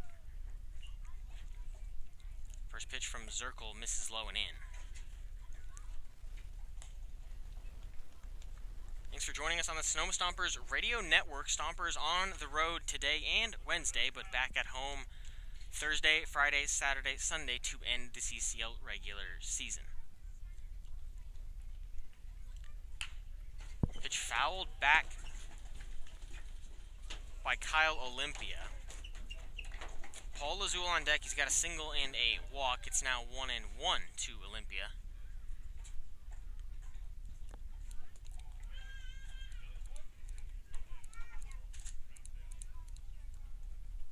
Handren leads off first. He singled up the middle.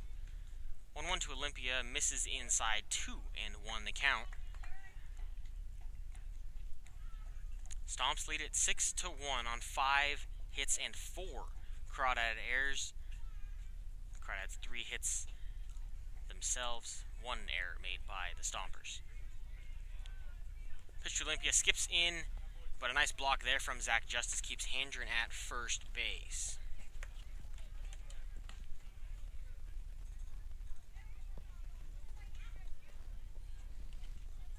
Yeah, Kyle Olympia, who had power at San Francisco State, put together a couple nice at-bats yesterday for Sonoma. Driver's seat 3-1. You'd love to see him unleash. Handren leads off first. Doesn't go on the pitch. It's hit softly to the right side. Charging is Calvillo. He's going to glove toss in time to Brady Wilson. Olympia moves Handren to second, but is the second out of the inning. 2 gone, runner on second for Paul Lazul, a single and a walk. That single, his 21st hit of the season. It was an RBI single in the first. It was his 17th RBI. And we'll see Brant Cummings out of the dugout. Yeah, they've had a righty going for a while. I think this was sort of the end of the road for Noah Zirkle. Conversation here. Brant Cummings will take the ball from Zirkle. His evening is done. Crawdads go to the bullpen for a second time. We'll take a break on the Sonoma Stompers Radio Network. The Sonoma Stompers have partnered with Crandall Roofing to bring you the Grand Slam seating section.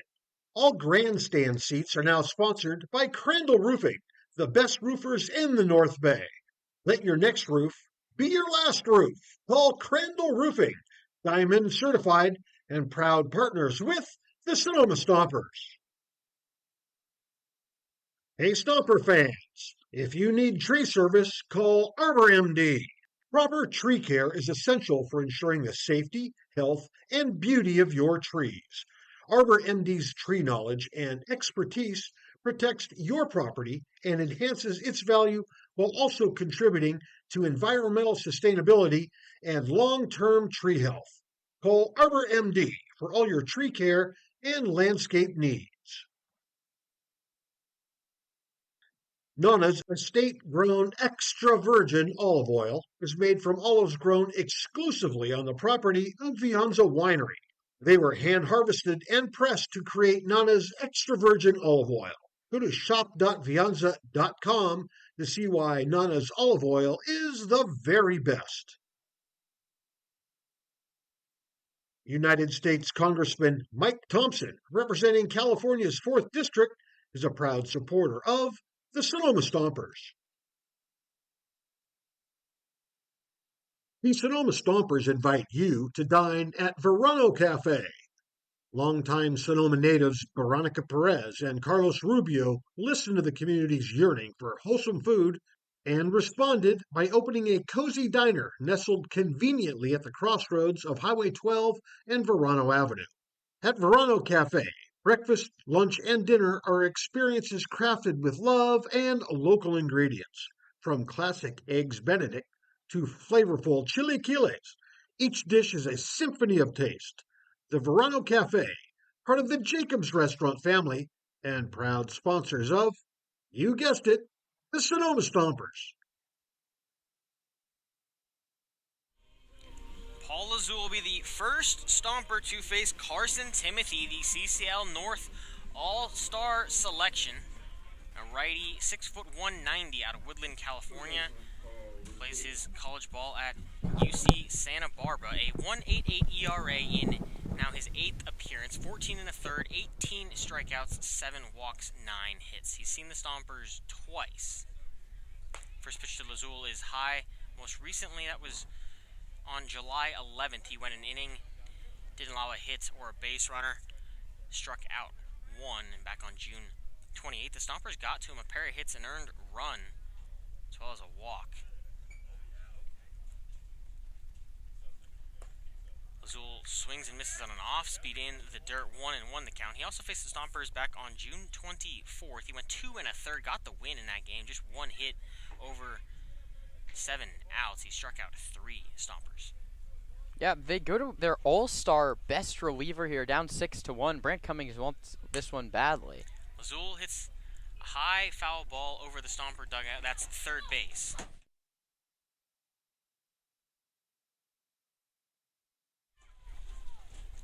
Now 1-2 to Paul Lazul. A big spot for Lazul. Find the outfield grass and get Handren in from second base. 2 outs in the 4th.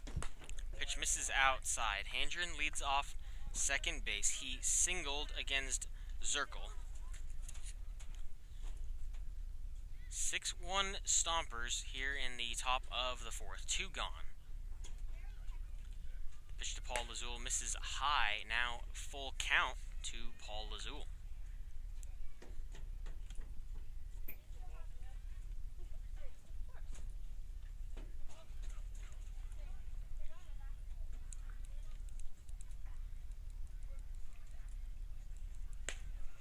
Three-two cut on and miss. Strike 3. Down goes Lazul, and the inning ends.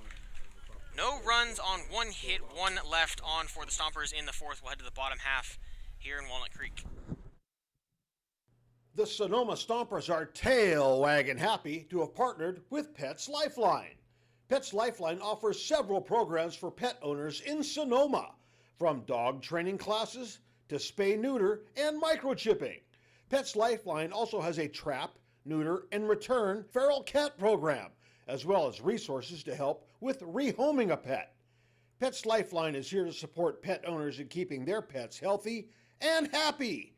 Pets Lifeline is also hosting Bark in the Park on July 28th, so you can bring your pet to a Stompers game. Pets Lifeline and the Sonoma Stompers, proud partners.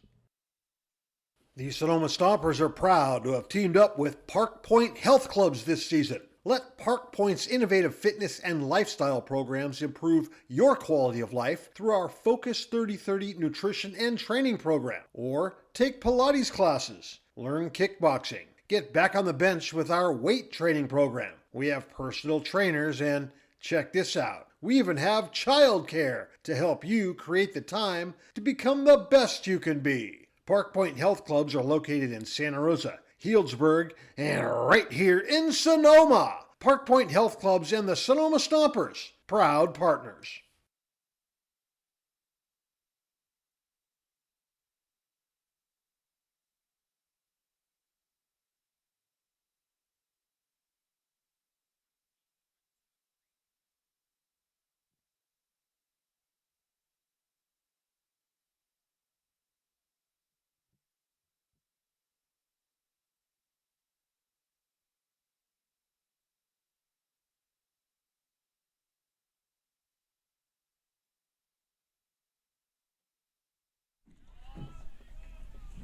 It's the righty Zach Justice to lead off the 4th. He doubled in the 1st. That scored Joey it put Joey Donnelly on third base, and error scored him there. He did not get credit for the RBI. Following Justice is Riley Leininger and Brandon Clisby, a flyout and a single to them. Second pitch to Justice, catches the outside corner with an off-speed behind Justin Jones, 0-2. Jones in for his 4th inning of work, has been a bullpen arm for Sonoma nearly all season. 0-2 past Pulowski.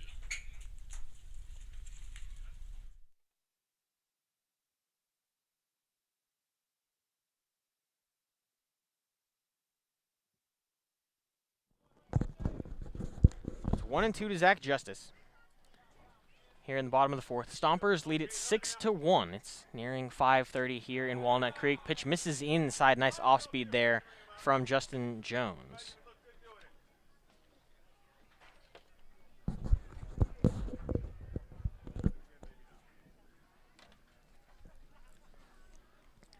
Two chopped just over the head of Jones. Charging is Silkin. The throw to first in time to get the catcher Justice. 4-3. The putout starts the bottom of the fourth for Sonoma.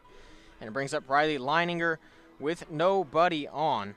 A .250 average entering the ball game. 421 on base. 728 OPS. 22 hits. 3 of them doubles. 12 RBI. 22 walks to 16 strikeouts. Not often gone swinging. Or looking for that matter, bats from the left. Justin Jones looking to retire him as he did in the first. First pitch, slider in for a strike. A fly out to Cam Hegeman in center ended the first inning. It left Jack Justice at second base. Jones set, delivers another off speed, misses high. Now 1-1 the count. Stompers jumped out to an early 6-run lead. They gave one back in the bottom of the first, but nothing from Justin Jones since. The 1-1 fastball inside edge, taken for a strike. 1-2.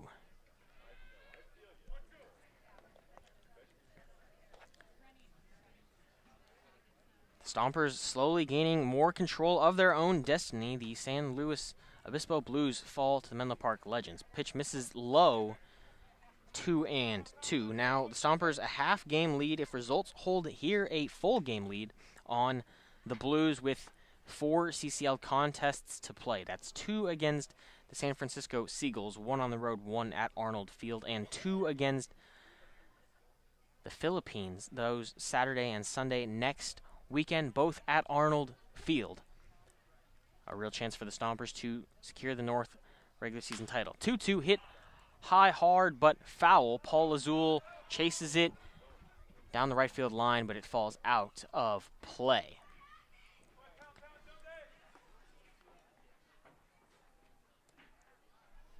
Stompers in a favorable position down the stretch. Played a lot of games early on. They have Monday and Tuesday off, and they'll end the season with the 3-16 Philippines and the 8-23 Seagulls. Jones set. Leininger at the plate. The 2-2 inside. Filler up 3-2.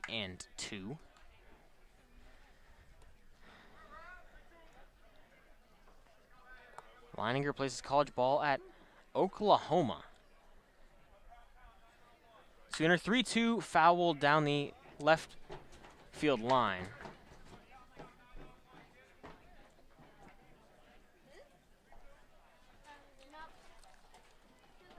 Will pay it off once again. Justin Jones, righty on the bump for Sonoma. 4 1/3 innings so far in his second start with the club. 3-2 hit hard foul down the right field line. Riley Leininger well ahead of the off speed there.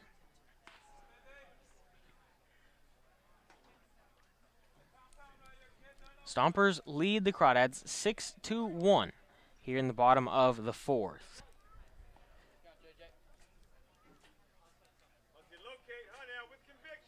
Jones comes set, takes a breath. Payoff to Leininger, hit hard right at Olympia at shortstop. L6 the score, and now Brandon Clisby digs in. He singled to lead off the second, but was caught stealing. Connor Plosky threw him out at second base. And Kyle Olympia didn't really have to move to catch that one there, just to his right. A lengthy battle is won by Justin Jones that sets down Riley Leininger. First pitch to Clisby, low in the dirt. And Clisby, a real chance here to Justin Jones a real chance here to give the Stompers a much-needed 4+ innings as the starter. 1-0 off-speed inside 1-1. Justin Jones relying much more on the off-speed as his outing progresses. Yeah, this is a big one. You now have Howard lightly tossing down there in the bullpen. I would be surprised if you go to Jones for a 5th inning. Pitch fouled back to the screen, 1-2. But you're facing Carson Timothy, who's arguably, well, maybe not even arguably, he's the best reliever in the CCL. I guess that can always be argued with Luke Duncan and Braden Gentz also throwing out of the pen for the Stompers, but runs are going to be at a premium the rest of the way. 1-2 hit hard at Silkin. He fields, throws in time to get Brandon Clisby. The Crawdads go down 1-2-3, a couple of ground balls to Silkin at second base. We'll head to the top of the 5th on the Stompers Radio Network. The Sonoma Stompers are tail wagging happy to have partnered with Pets Lifeline. Pets Lifeline offers several programs for pet owners in Sonoma, from dog training classes to spay-neuter and microchipping. Pets Lifeline also has a trap, neuter, and return feral cat program, as well as resources to help with rehoming a pet. Pets Lifeline is here to support pet owners in keeping their pets healthy and happy. Pets Lifeline is also hosting Bark in the Park on July 28th, so you can bring your pet to a Stompers game. Pets Lifeline and the Sonoma Stompers, proud partners. The Sonoma Stompers are proud to have teamed up with Park Point Health Clubs this season. Let Park Point's innovative fitness and lifestyle programs improve your quality of life through our Focus 30/30 nutrition and training program. Or take Pilates classes, learn kickboxing, get back on the bench with our weight training program. We have personal trainers and, check this out, we even have childcare to help you create the time to become the best you can be. Park Point Health Clubs are located in Santa Rosa, Healdsburg, and right here in Sonoma. Park Point Health Clubs and the Sonoma Stompers, proud partners.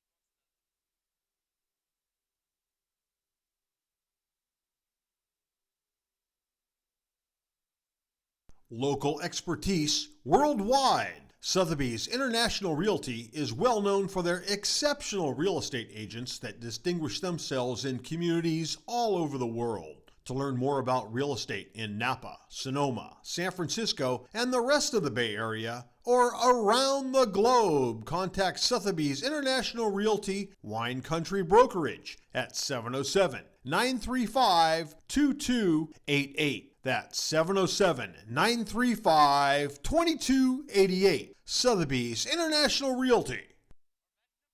The Sonoma Stompers are excited to have Jacob's Restaurant providing all of our concessions this season. At the ballpark, you'll find gyros, Chicago dogs, pizza, and salads.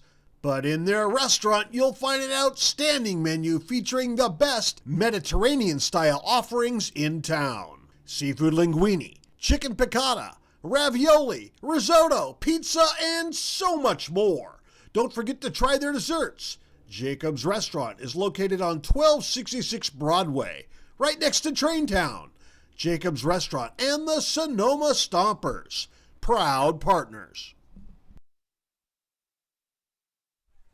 Connor Pulowski leads off the top of the 5th. He'll face Carson Timothy in his first full inning of work. Came in relief for Noah Zirkle. First pitch fouled off down the right field line. 5:37, 6-1 lead for Sonoma here in Walnut Creek.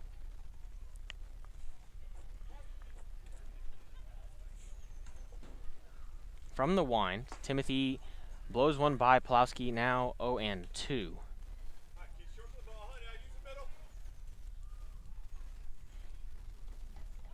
Pulowski, a walk in the first. He scored, and a fly out in the second. 0-2 misses high.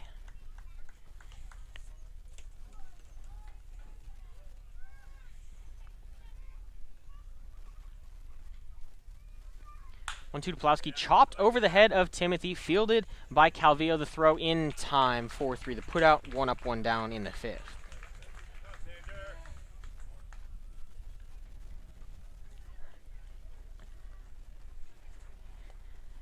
Xander Silkin to bat and reached on an error in the 1st. It was a hard hit ball to the right side of the infield.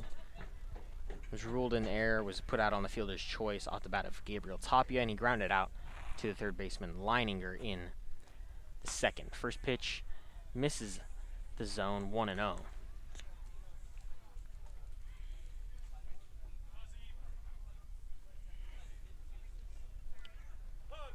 1-0, hit hard over the first baseman Wilson's head. It gets down in right field, and Silkin a hard round, but slams on the brakes a foot or two past second base. The 1-out single in the 5th. Yeah, there's the first hit for Silkin, no doubt about it this time. Sprinting out of the box, and it's like an aggressive turn at first. You know you're not getting backpicked in that situation. That's nice, aggressive, hard running from Xander Silkin. From everything I've heard from the coaching staff, all 3 of the new players that they have, they really like the grind-out mentality. Brings Anthony Schepler to bat. A sac fly in the 1st and a strikeout in the 3rd. First pitch taken for a strike, off speed on the outside corner. Schepler's 2nd sac fly in 3 games. This is a guy that struggled to put together quality at-bats. Lots of swing and miss in the early going.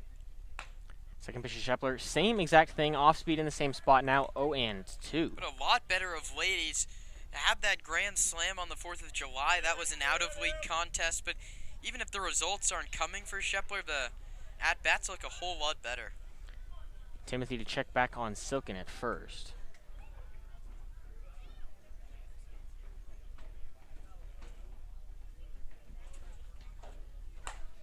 Cut on and miss. Schepler goes down in 3, his 2nd strikeout of the evening and his 25th on the year. 2nd for Timothy through an inning of work. Now 2 gone for Gabriel Tapia. Fielder's choice, that went 4-6 in the 1st. He came around to score on the double from Cam Hegman, and he grounded out to the shortstop DeFazio in the 3rd. They check back again to first base on Silkin. A couple West Valley Vikings out there.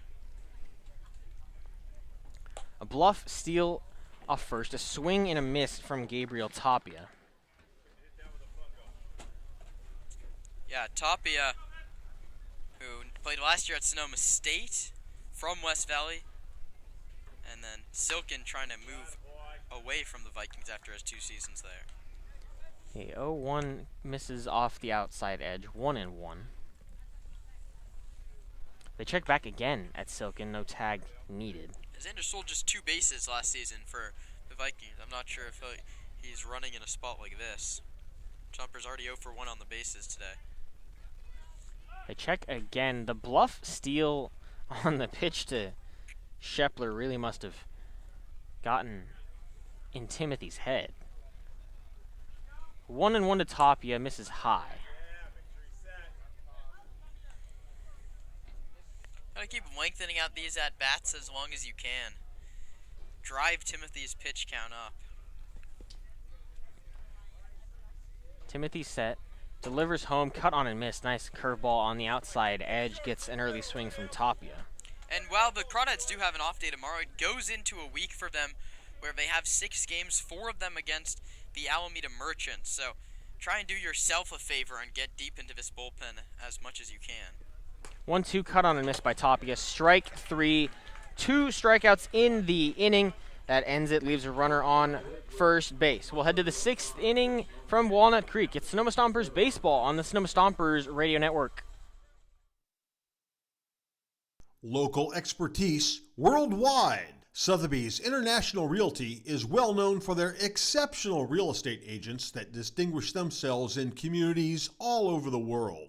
To learn more about real estate in Napa, Sonoma, San Francisco, and the rest of the Bay Area, or around the globe, contact Sotheby's International Realty Wine Country Brokerage at 707-935-2288. That's 707-935-2288. Sotheby's International Realty. The Sonoma Stompers are excited to have Jacob's Restaurant providing all of our concessions this season. At the ballpark, you'll find gyros, Chicago dogs, pizza, and salads.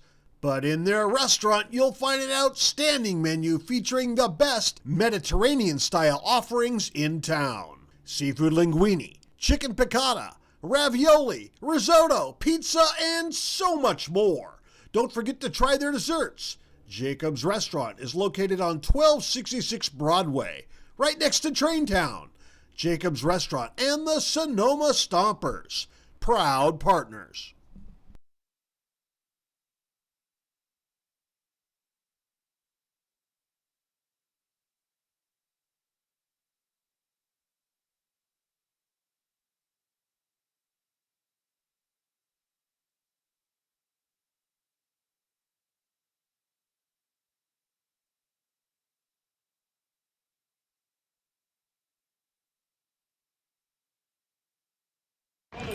I'm David Howard. I played pitcher at Sonoma State University.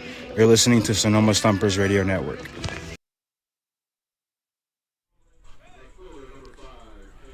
New arm for the Stompers. It's David Howard out of the bullpen. The lefty plays his college ball at Sonoma State. 6'4", 225. This will be his 7th outing of the season. 5 of those have been starts. He's seen the Crawdads once, and it was his last time out. Went 2 2/3, gave up 5 earned runs, 4 hits, a pair of walks, struck out 4. That was back on July 11th. He enters this one in the bottom of the 5th. Justin Jones was fantastic. First pitch inside to Cam Taylor.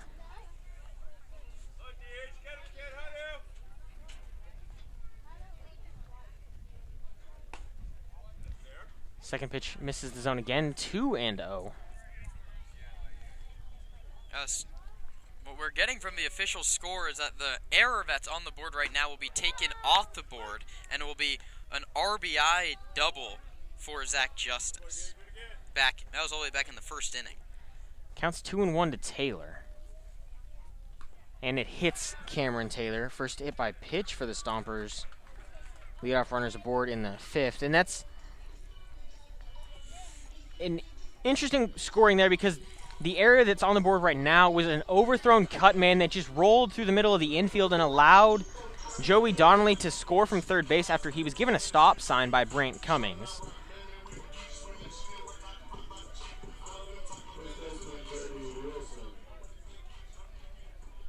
Either way, that's in the first. It might be the first earned run for Justin Jones on the season, but we'll have to wait till this one's over to see how it's officially scored. First pitch to Brady Wilson's cut on and missed.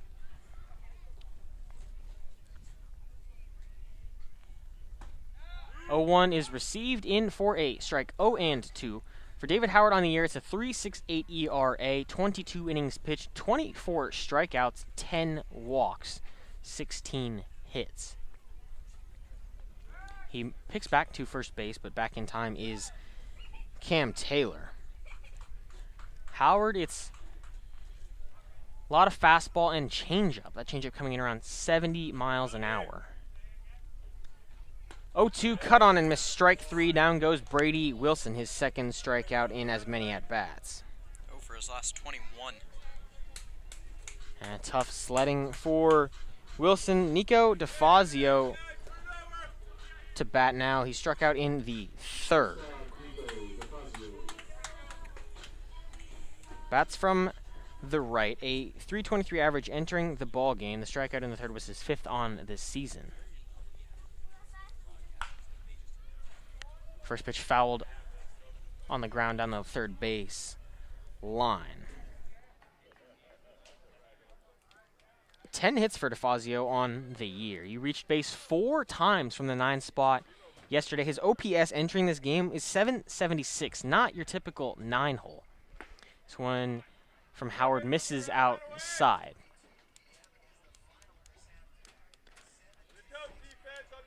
David Howard from the left, fastball, changeup, slider.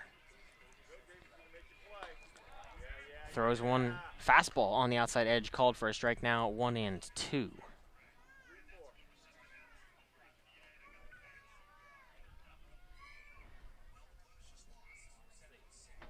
1-2 hit to the shortstop, Olympia. Turn for 1 to second, on to first. Not in time to double up Nico DeFazio. It's a 6-4 fielder's choice. It puts out Cam Taylor. And the order rolls over with 2 outs, Ryan Ellis.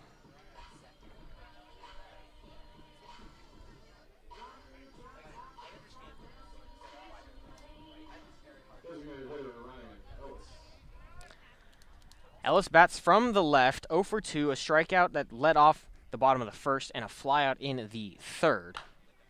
Hits this one high in the air, but foul over the third base dugout.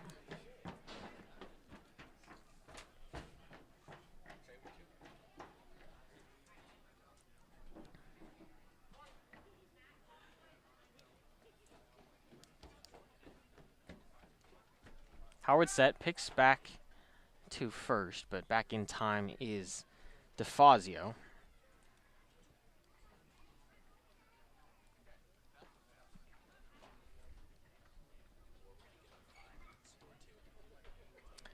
Oh, 1 in the dirt. Nice scoop from Pulowski keeps DeFazio at first base. Thanks for joining us on the Stompers Radio Network. Roman Raffelli, Kieran Costa here from Walnut Creek. The second to last road game the Stompers will play. The final one coming Wednesday. That's down in San Bruno against the Seagulls. 1-1 misses inside, 2-1 to Ryan Ellis. Yeah, that's that big hooking almost changeup that Howard throws, and it stayed on the inside corner. Pulowski stuck it, but Harold de Guzman said missed inside. 2-1 to Ellis, fouled off his foot. Yeah, you never want to see a player in pain like that. That one went straight down onto his foot. He'll take a second to walk this one off. Brent Cummings will slowly walk in from the third base coach's box, and Allie Slinson out of the Stompers dugout.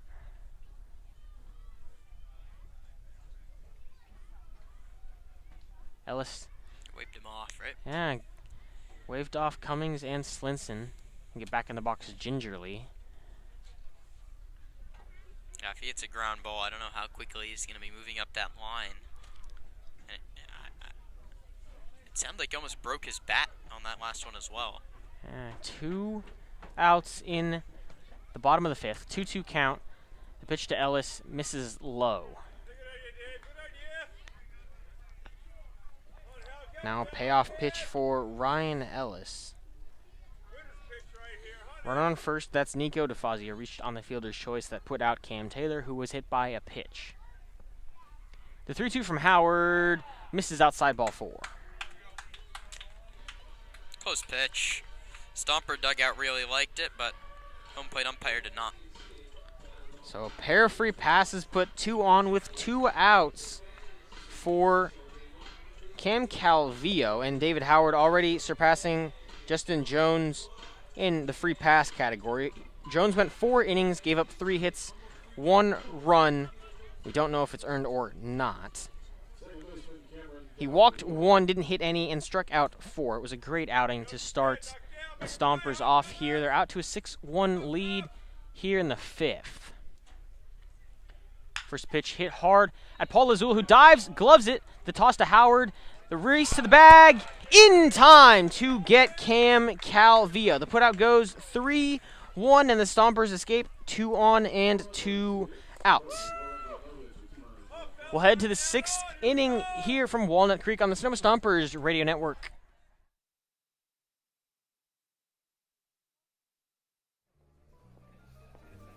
Nestled in the heart of Sonoma, Verano Cafe stands as the answer to locals yearning for wholesome food. Opened by Veronica Perez and Carlos Rubio, this cozy diner is nestled conveniently at the crossroads of Highway 12 and Verano Avenue. At Verano Cafe, breakfast, lunch, and dinner are experiences crafted with love and local ingredients. Each dish is a symphony of taste. But Verano Cafe isn't just about breakfast. Their lunch menu features favorites like fish and chips and classic French dishes catering to all tastes. Dinner includes house-made pasta dishes and elegant entrees. What really sets Verano Cafe apart is its commitment to quality and community. With locally sourced ingredients and a dedicated team that feels like family, Verano Cafe offers a warm and welcoming atmosphere. Whether you're a Sonoma local or a visitor, Verano Cafe promises to elevate your dining experience. Join us today and become a part of the Verano Cafe family. Verano Cafe, located at the crossroads of Highway 12 and Verano Avenue in Sonoma.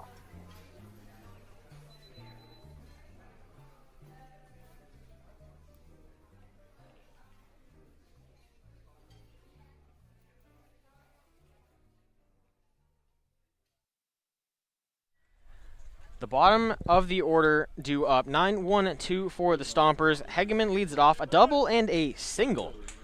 So far in this one, halfway to the cycle. It was his first extra base hit in the first inning. Faces Carson Timothy working from the line. The first pitch, he shows bunt, but pulls it back. It's 1-0. No intentions for swinging for the cycle. 1-0, hit hard into center field, but right at Brandon Clisby, who takes a couple steps forward and makes the catch. One gone in the sixth. Yeah, that's the first fly ball hit out to Clisby, who's only played catcher so far this season for the Crawdad. Gets his first start out in center field today, and it wasn't a difficult play, but it also wasn't exactly made to look easy. Sort of a awkward stab at it, but Clisby made the play. So it's top of the order in Trent Keys. 1-4-3 with a strikeout, a single, a run scored, and a ground out. First pitch off speed in there for a strike. Carson Timothy done a great job varying the pitch sequence so far for the Stompers. Came in relief of Noah Zirkle. This one fouled back weakly over our heads behind home plate. And that's the position where you would have loved to get more runs off of Noah Zirkle when you had the chance. The Stompers scratched just one across on Zirkle. 0-2 to Keys, misses high. And no action in the Crawdad bullpen either. There's a lefty, it looks like stretching, but now he's just picked up his glove. 1-2, hit softly to first base. That's Brady Wilson, who will field it and take it himself. 3 unassisted for the second out in the sixth. Stompers lead the Dads 6-1 here, top of 6. The Stompers put up a 6 spot in the first. They have not scored since. Max Handren to bat with 2 gone. A walk, a single, and reached on an error. He's been aboard 3 times. A .507 on-base percentage entering this ball game. Takes first pitch outside and low. A firm fastball to start the at-bat from Carson Timothy. Handren a 400 average to complement the over 500 on-base percentage. And he's got a 1 dot OPS. Just been fantastic for Sonoma since joining them partially through the season. The 2-0 hit hard into right field, but lands for a single over the head of Calvillo in front of Donnelly. It's a 2-out knock for Max Handren. Yeah, and this is why we talk so much about Kyle Olympia here in the 3 spot. You're hitting behind Max Handren, and that's a situation where you're going to get a lot of RBI opportunities. He's proven it because Handren's been aboard all 4 trips.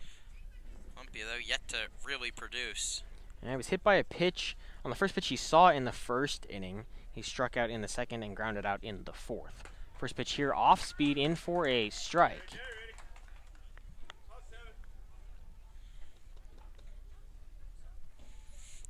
These mid-innings continue to be complacent frames from the Stompers offense, an issue that we've seen all season long. The 0-1 misses outside, 1-1.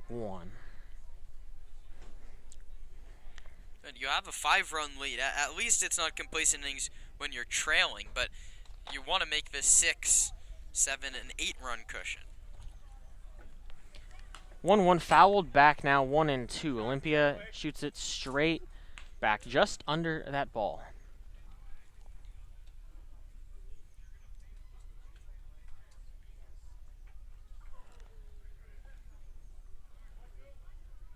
Now 1-2 to Olympia. Plays his college ball at San Francisco State. Just his second game for the Stompers. He went 1 for 4 last night. 1-2. Hit high into right center field. Charging on is Donnelly to make the catch, and he will.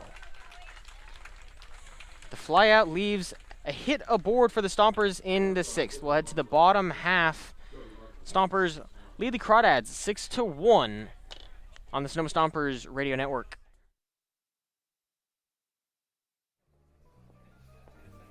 Nestled in the heart of Sonoma, Verano Cafe stands as the answer to locals yearning for wholesome food. Opened by Veronica Perez and Carlos Rubio, this cozy diner is nestled conveniently at the crossroads of Highway 12 and Verano Avenue. At Verano Cafe, breakfast, lunch, and dinner are experiences crafted with love and local ingredients. Each dish is a symphony of taste. But Verano Cafe isn't just about breakfast. Their lunch menu features favorites like fish and chips and classic French dishes catering to all tastes. Dinner includes house-made pasta dishes and elegant entrees. What really sets Verano Cafe apart is its commitment to quality and community. With locally sourced ingredients and a dedicated team that feels like family, Verano Cafe offers a warm and welcoming atmosphere. Whether you're a Sonoma local or a visitor, Verano Cafe promises to elevate your dining experience. Join us today and become a part of the Verano Cafe family. Verano Cafe, located at the crossroads of Highway 12 and Verano Avenue in Sonoma.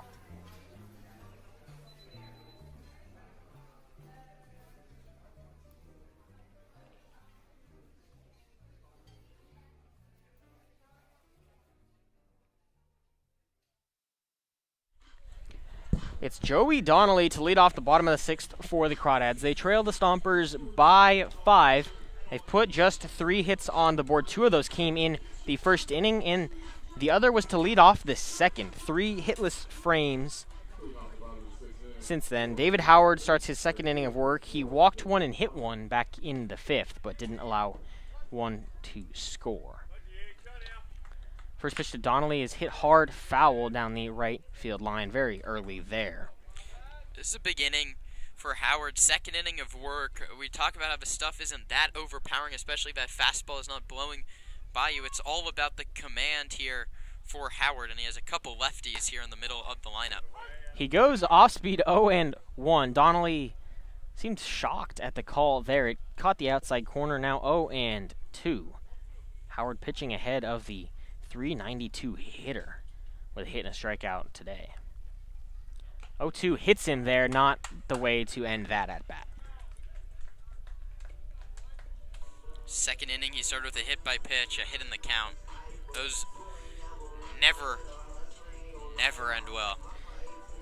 So it puts the leadoff batter aboard for Zach Justice. A double in the 1st that scored Joey Donnelly, and well, he also had a pair of hits last night, one of which a home run.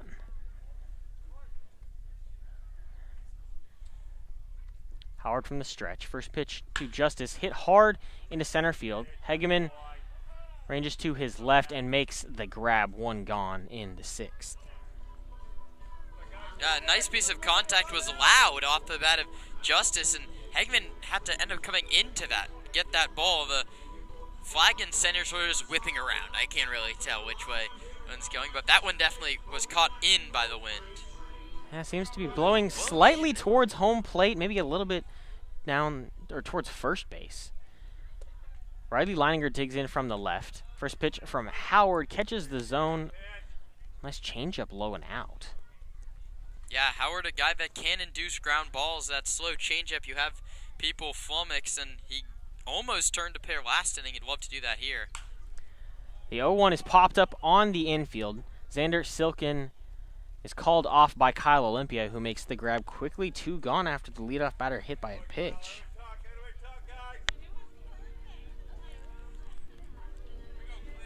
And Brandon Clisby to bat, a single in the second. That was the last hit of this ball game by the Crawdads that led it off. He was then thrown out by Connor Pulowski in what ended up being a 1-2-3 inning after the leadoff single. Yeah, he didn't read the sign. First pitch taken for a strike. Nice pitch on the inside corner. The righty Clisby, a .235 average entering the ball game, a .321 on base. His single in the second was his 17th hit. This pitch in the dirt. Clisby, a catcher, can really appreciate that block that Connor Pulowski made. Textbook, dropped down to both knees and played it off the chest protector. Donnelly, 7 steals, had to hold it first. Donnelly hit by a pitch to lead off the inning. This one skips off home plate. It hit the toe of Brandon Clisby. So now a pair of hit by pitches. Those the second and third from Howard in just an inning and 2/3 work. Good visit here from Pulowski. Talk things over with your pitcher. Howard has looked a little bit out of rhythm here. He's gotten quick outs. He's getting early swings and easy outs, but these hit by pitches are coming back to bite him. Now this is someone he's already hit today. So Cam Taylor was the first batter that David Howard faced. He hit him just last inning in the first 9 to face Howard. Maybe came a little bit quicker than Zach Pace and Mike Nunez were hoping. 2 on, 2 outs. Cam Taylor left on left with David Howard. First pitch fouled back.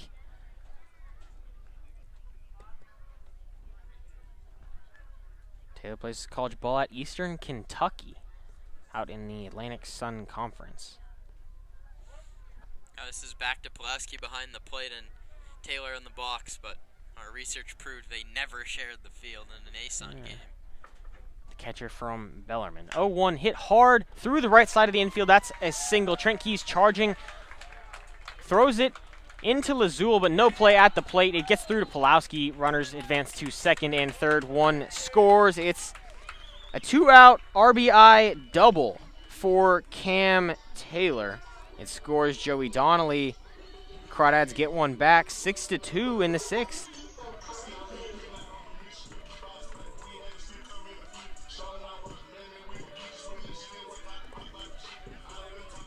And we'll see a mound visit here from Zach Pace, not Mike Nunez, to start it off.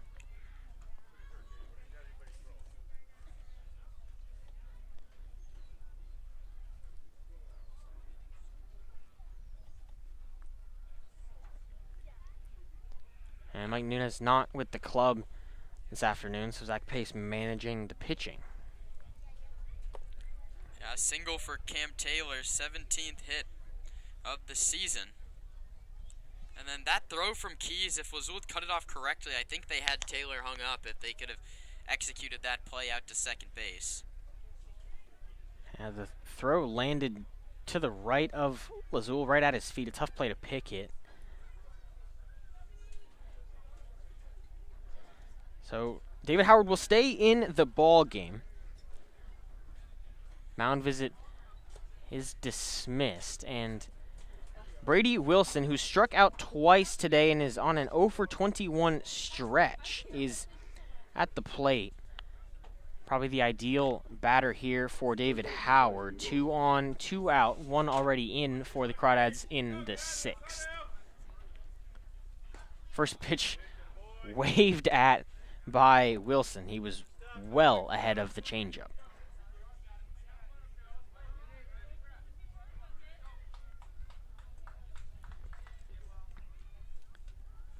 Howard from the wind. 0-1 in for a strike. 0-2 now to Brady Wilson. Stomps lead it 6-2 here in the bottom of the 6th.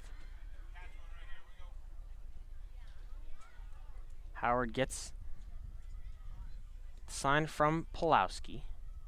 Pauses, winds, delivers in the dirt. A great block there from Pulowski. That saves a run. Now 1-2 to Brady Wilson.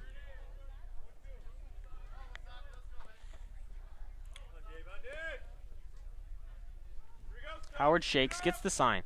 1-2 to Wilson, misses low, 2-2.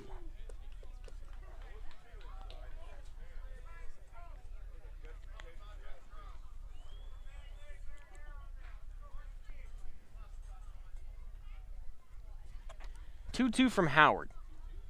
Misses outside, 3-2. Once ahead of Brady Wilson, 0-2. He's battled all the way back, full count. Yeah, Wilson, a guy riding an 0 for 21. He's struck out twice in a couple ugly at-bats. You have to come in the zone here on 3-2. You live with him getting a knock off you. The payoff pitch, strike 3, looking. David Howard puts 2 on with 2 outs. 1 comes across the score, but he leaves 2 on the pads. The Stompers lead the Crawdads 6-2 through 6 innings. Kieran Costa takes over on play-by-play for the final 3. It's Sonoma Stompers baseball on the Sonoma Stompers Radio Network. Local expertise worldwide. Sotheby's International Realty is well known for their exceptional real estate agents that distinguish themselves in communities all over the world.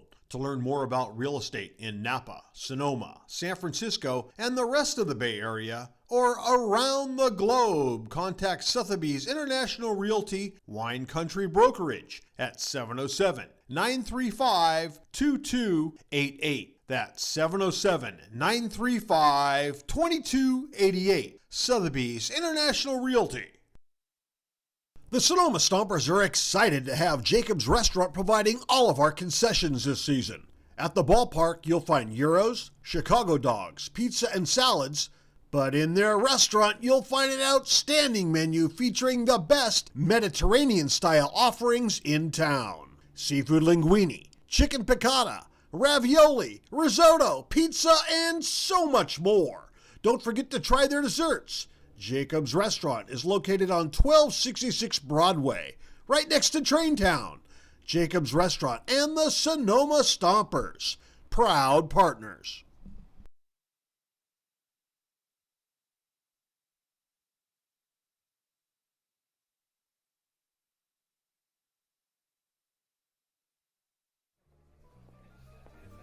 Nestled in the heart of Sonoma, Verano Cafe stands as the answer to locals yearning for wholesome food. Opened by Veronica Perez and Carlos Rubio, this cozy diner is nestled conveniently at the crossroads of Highway 12 and Verano Avenue. At Verano Cafe, breakfast, lunch, and dinner are experiences crafted with love and local ingredients. Each dish is a symphony of taste. But Verano Cafe isn't just about breakfast. Their lunch menu features favorites like fish and chips and classic French dishes catering to all tastes. Dinner includes house-made pasta dishes and elegant entrees. What really sets Verano Cafe apart is its commitment to quality and community. With locally sourced ingredients and a dedicated team that feels like family, Verano Cafe offers a warm and welcoming atmosphere. Whether you're a Sonoma local or a visitor, Verano Cafe promises to elevate your dining experience. Join us today and become a part of the Verano Cafe family. Verano Cafe, located at the crossroads of Highway 12 and Verano Avenue in Sonoma.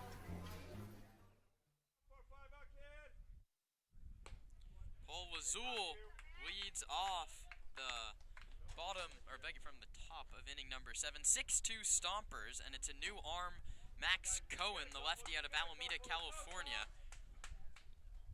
Going to turn 20 this coming November. Cohen fools Lazul. He's ahead 0-2. Max, sophomore from Monterey Peninsula College, so it's a battle of the two. MPC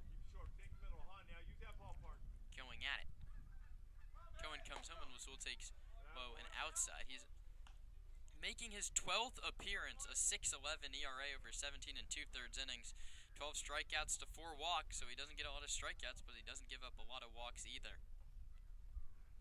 The pitch to Lazul is high 2-2. He's faced Sonoma 3 times, and he's allowed 2 earned runs over 3 1/3 innings. His last outing was July the 13th. He gave up 3 runs and 5 hits over 1.2 innings, and he strikes out Lazul. That's just his 13th strikeout this year. He gets Lazul for the second time. Closes the book on Carson Timothy. 2 1/3, 2 hits and 3 strikeouts. Didn't allow a run.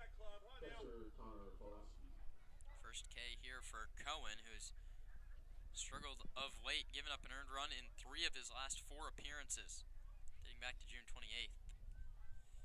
The righty Pulowski hits this one hard right at the shortstop DeFazio, who gloves, sets his feet, throws high. Wilson leaps up and comes back down on the bag. Brady Wilson just saved Nico DeFazio an error, and very quickly 2 up and 2 down. And say what you will about Brady Wilson's defense this afternoon, that was a nice play. He's in the stretch, ready for the ball, and has to jump as high as he can up above first base, lands on the bag in time to get Pulowski. That brings up Xander Silkin, a right-handed hitter. Cohen winds and deals low, 1-0. Silkin 1 for 3, picked up his first Stomper hit. That was a 1-out single in the 5th. He goes to work against the lefty Cohen. And that one's a cold strike at the knees.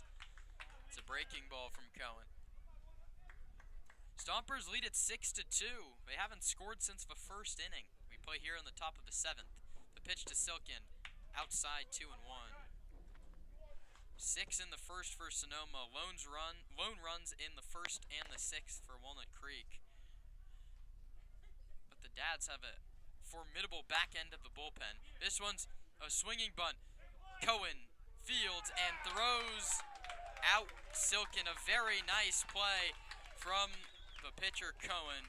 1-3 the putout. The Stompers retired on just 8 pitches. Time to stretch. David Howard back on the hill for the bottom of the 7th. When we come back, Stompers up 6-2 on the Sonoma Stompers Radio Network. Hey, Stomper fans, if you're looking for roof services, look no further than Crandall Roofing. Crandall's dedicated team of professionals guarantees excellence. From roof repairs to installations, Crandall delivers top-notch solutions with unmatched value. One of the reasons Crandall Roofing stands out is Crandall Roofing uses only Class A fire-rated materials, and Crandall Roofing is certified by the manufacturer to extend warranties up to 50 years. Not only that, but Crandall Roofing's simple pricing plan ensures absolute transparency. Hey, with straightforward rates and no hidden fees, Crandall Roofing makes roofing solutions easy. Visit their website at crandallroofing.com or call 707-586-2500. Let your next roof be your last roof. Crandall Roofing, Diamond certified and proud partners with the Sonoma Stompers.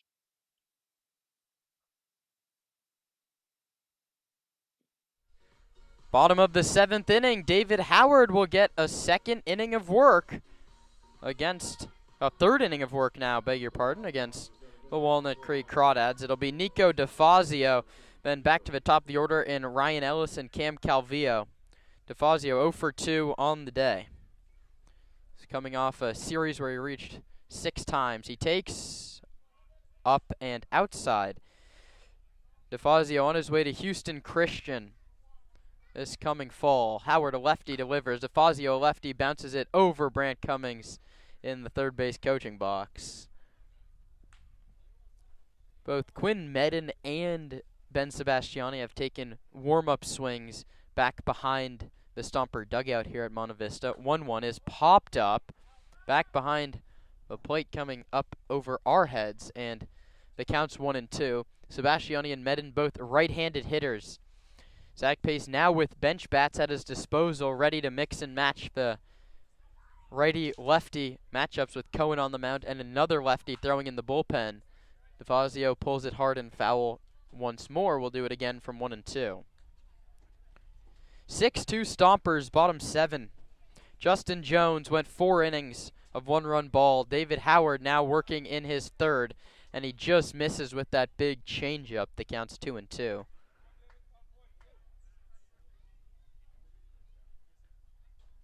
2-2 pitch. DeFazio takes, and it's outside again. 3-2.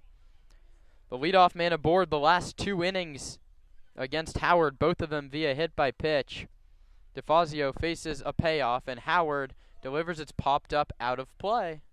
A very good battle brewing between Howard and DeFazio, left on left. A season series that's delivered a bunch of unforgettable moments might be poised for another 6-2 Stompers in the 7th. This one's a high chopper to Lazul. He fields and takes it to the bag himself. 3 unassisted, and finally David Howard starts an inning with an out. That brings up Ryan Ellis for the 4th time. Struck out in the first, popped to left, and he also walked. The walk was against Howard. So the right-handed hitter, DeFazio, grounds out. Now it's the lefty. Ellis swings first pitch and pops it up. Very shallow left center field. It's Tapia, the left fielder, who angles into the gap to make the catch. A very quick out, and that's the 2nd time Ellis has popped out over to Gabriel Tapia. Stompers counting outs, the magic number 7 to escape this game, and that would put the magic number at 1 to make the playoffs. Stompers 7 outs to get and a 4-run cushion to do it with.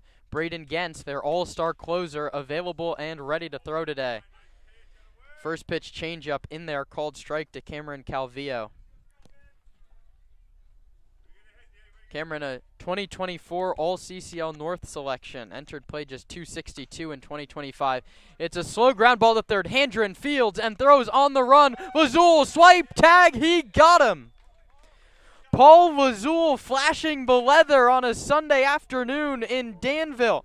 We head to the 8th. The Stompers on top 6-2.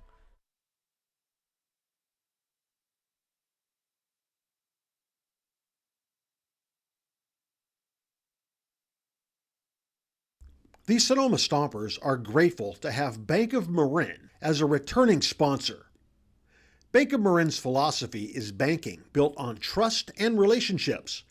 Bank of Marin's creative and customized solutions safely and confidently support your growth and success now and into the future.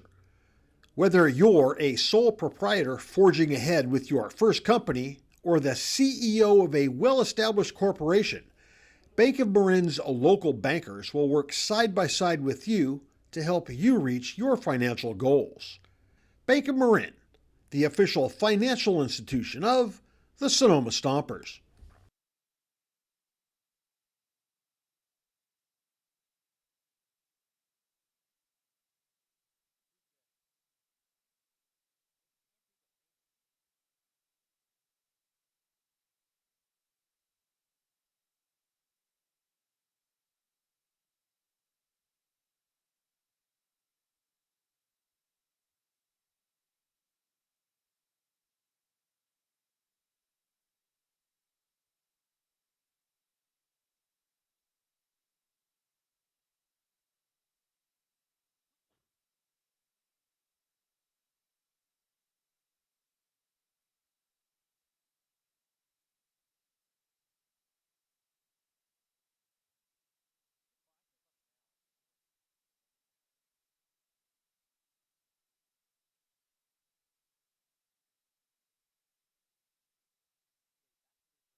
Whole bunch of changes around the diamond. Let's start with the 2 that matter. It's a new hitter. It's Ben Sebastiani, who comes off the bench to face the lefty. 133 average, 460 on base, 4 hits, all of them singles, a couple RBIs. 16 walks for Sebastiani to 14 strikeouts. He goes up against Ryan Delaney, the lefty from right here in Danville, California, makes his 8th appearance of the season. He's given up 12 earned runs in 12 1/3 innings. Sebastiani takes low 1-0. 13 walks in 12 innings. This could be a dream matchup. A guy that walks a lot in Sebastiani against a guy that gives up a lot of walks. 1-1 the record for the Bucknell lefty. The pitch to Sebastiani, fouled back to the screen. Ben's parents in attendance celebrating their wedding anniversary. His brother Luca also made the trip out to Walnut Creek. No better way to spend a Sunday as the Stomper season winds down. And Ben swings and misses. He's behind 1-2. Off-speed pitch there from Delaney.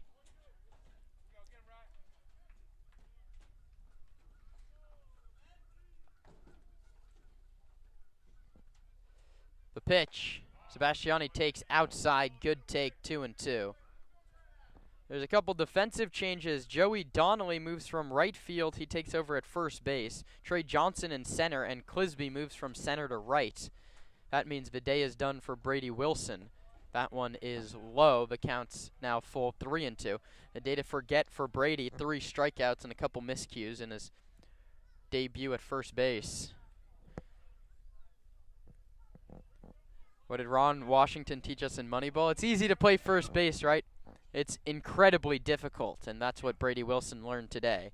Sebastiani draws his 17th walk of the season. Zach Pace hits the right button off the bench. B-Seb, as they call him, aboard to start the 8th. And another pinch hitter, it's going to be Quinn Medin for Gabriel Tapia.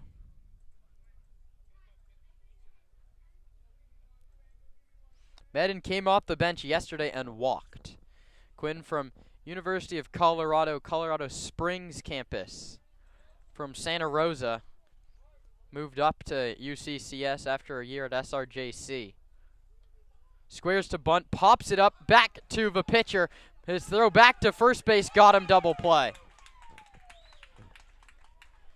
So it goes P1-1-3 double play. Sebastiani caught a little too far off the bag on the bunt attempt from Medin. That's unlucky for Sonoma, and it brings up Cam Hegeman. A third consecutive righty. Zach Pace playing the matchups here against Delaney, who misses outside at 1-0. Hegeman, RBI double in the first. Singleton was caught stealing in the third. Flew out to center field in the 6th. The pitch. Hegeman winds it foul back to the screen. And that's a tough play for Sonoma. You try to small ball your way into some extra run support late, and it backfires. The popped up bunt not only doesn't get your offense going, but it gives the Crawdads a little bit more momentum here, looking to add in the 8th, potentially take it to the 9th. A chance to get back in this one. Pitch misses to Cam Hegeman. The count's 2-1. Braden Gentz is stretching. He's yet to take the mound in the bullpen. It will be no 6-out save for Gentz today. You wonder, is it David Howard for a 4th inning of work against the heart of the lineup? It is the lefty Donnelly and the lefty Leininger. It's a lefty lane of sorts. This is the moments where I don't envy Zach Pace's job in the slightest. That one misses outside and the count's 3-2. I don't know what I'd do in this situation. And I feel the pressure. I'm not even down in the dugout. Hegeman awaits a 3-2 pitch now coming from Delaney, the 5th pitcher for Brant Cummings and company today. Payoff pitch. Hegeman lines it into center field. Going over to cut it off is Johnson. It's actually the left fielder Taylor who picks it up. Hegeman, 3rd hit of the day. And if Cam Hegeman starts swinging the bat like that, the Stomper lineup looks very dangerous. Down in the last 4 league games, San Francisco for 2 and the Philippines for 2. Stompers get a 2-out base runner in the 8th, nursing a 6-2 advantage. That's a 6 in the run column that they've been staring at since the 1st inning. Cam Hegeman laced an RBI double with 2 outs in the 1st inning. He was the 9th hitter to bat that inning, and Sonoma took a 6-0 lead. Since then, they've yet to get a run across the board. 7 consecutive zeros now, if Delaney can get one up here in the 8th. On the other side, the pitching has been good enough to allow just lone runs in the 1st and the 6th. 6-2 ball game as we play here in the 8th. Dustin Cheney, a quick mound visit with Delaney. He now heads back to the first base dugout. An offensive lull here. The Stompers 4 one-hit innings since then, a pair of no-hit innings. Now the 7th, I guess their 5th one-hit inning there, but you got to put it together a couple of hits at some point. You can't just be complacent with a 6-run first. Keys swings first pitch and pulls it foul down the first base line where Jacoby Heyer is in the first base coaching box. Keys singled and struck out in the first. He's grounded out to the first baseman twice since then. Left on left against Ryan Delaney.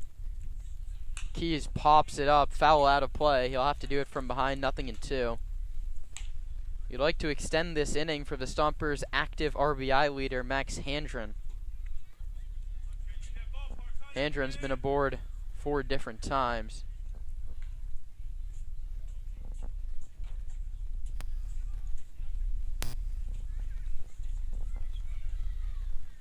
Hegman leads off first, doesn't go. Keys swings and misses. The inning is over. So Delaney gets a strikeout, works around a walk and a single. Midway through the 8th inning, Sonoma has a 6-2 cushion.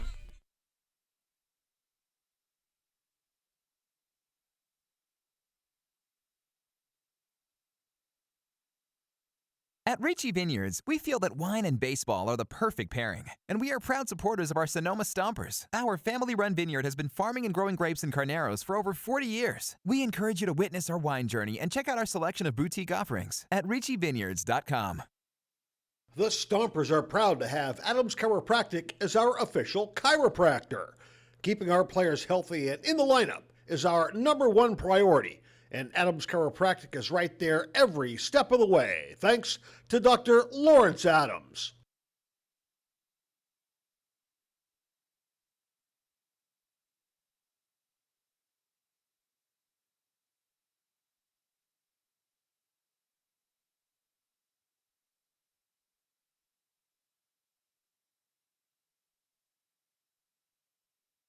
This is Hey Trey from the Sonoma Stompers. You're listening to Stompers Baseball on the Stompers Radio Network.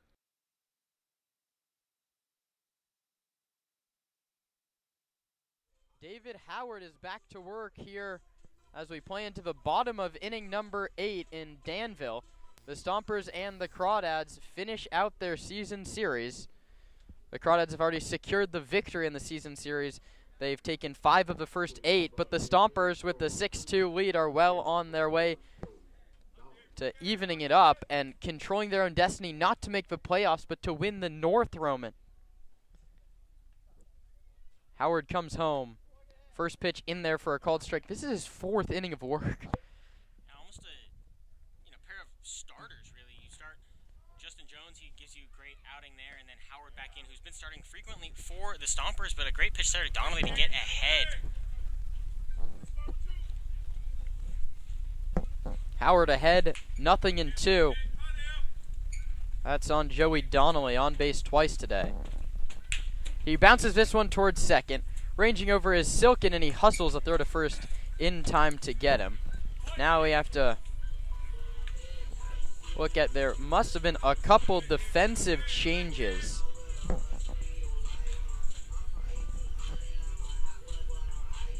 I think Quinn Medin's out in left field. And someone came in for the DH, Anthony Shepler. Yeah, Ben Sebastiani hit for Shepler. I assume he retains the DH and Medin goes to the left.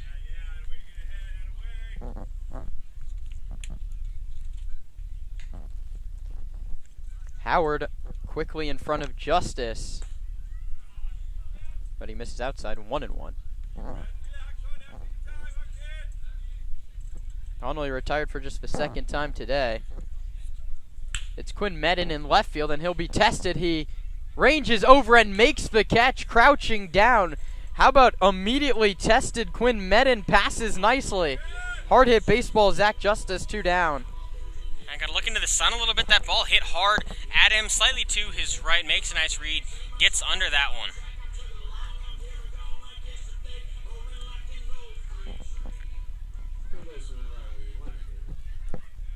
Riley Leininger, left-handed hitter, takes outside, 1 ball and no strikes. First hitter that Howard's been behind here in the 8th inning, looking to turn in 4 innings of work. Howard lifts the hands over the head and delivers outside, 2 balls and no strikes. Leininger's hit the ball hard a couple of times, lined out to the center fielder Hegeman, lined out to the shortstop Olympia. He's also popped out to the captain of the infield. There's the heater, and it's in there, 2-1.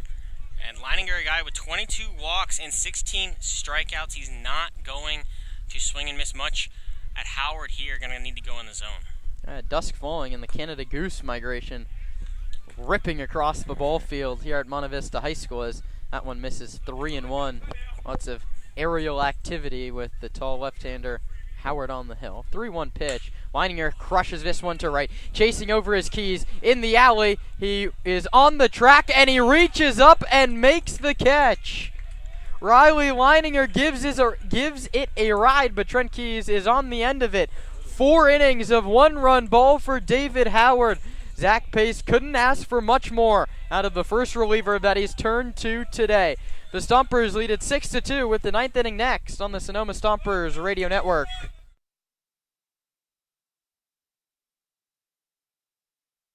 The Sonoma Stompers have partnered with Crandall Roofing to bring you the Grand Slam seating section. All grandstand seats are now sponsored by Crandall Roofing, the best roofers in the North Bay. Let your next roof be your last roof. Call Crandall Roofing, Diamond certified and proud partners with the Sonoma Stompers. Hey Stomper fans, if you need tree service, call Arbor MD. Proper tree care is essential for ensuring the safety, health, and beauty of your trees. Arbor MD's tree knowledge and expertise protects your property and enhances its value while also contributing to environmental sustainability and long-term tree health. Call Arbor MD for all your tree care and landscape needs. Nana's estate-grown extra virgin olive oil is made from olives grown exclusively on the property of Vianza Winery. They were hand-harvested and pressed to create Nana's extra virgin olive oil. Go to shop.vianza.com to see why Nana's olive oil is the very best. United States Congressman Mike Thompson, representing California's 4th District, is a proud supporter of the Sonoma Stompers. The Sonoma Stompers invite you to dine at Verano Cafe. Longtime Sonoma natives Veronica Perez and Carlos Rubio listened to the community's yearning for wholesome food and responded by opening a cozy diner nestled conveniently at the crossroads of Highway 12 and Verano Avenue. At Verano Cafe, breakfast, lunch, and dinner are experiences crafted with love and local ingredients. From classic Eggs Benedict to flavorful chilaquiles, each dish is a symphony of taste. The Verano Cafe, part of the Jacobs Restaurant family, and proud sponsors of, you guessed it, the Sonoma Stompers.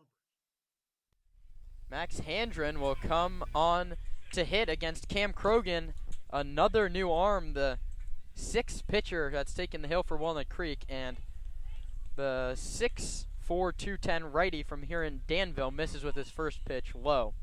1-0 with a 4.23 earned run average, and his 16th appearance.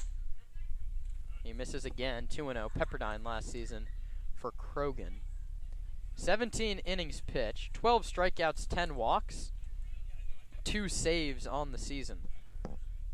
He is 2-0 to Handren, blows it by Max, and the count's 2-1. Handren smiles and takes a walk out of the box. He hasn't seen a fastball blown past him a lot since joining the Stompers in his 3rd stint this summer. I highly doubt he'll see a second one. He takes outside 3-1.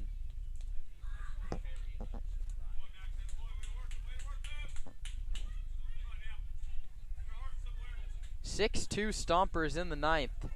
Handren leading off against Krogan, and he earns himself a 5-pitch walk. He lays down his bat at home plate, drops his arm guard, and jogs to first base for the 5th time today. And it's a shortened week.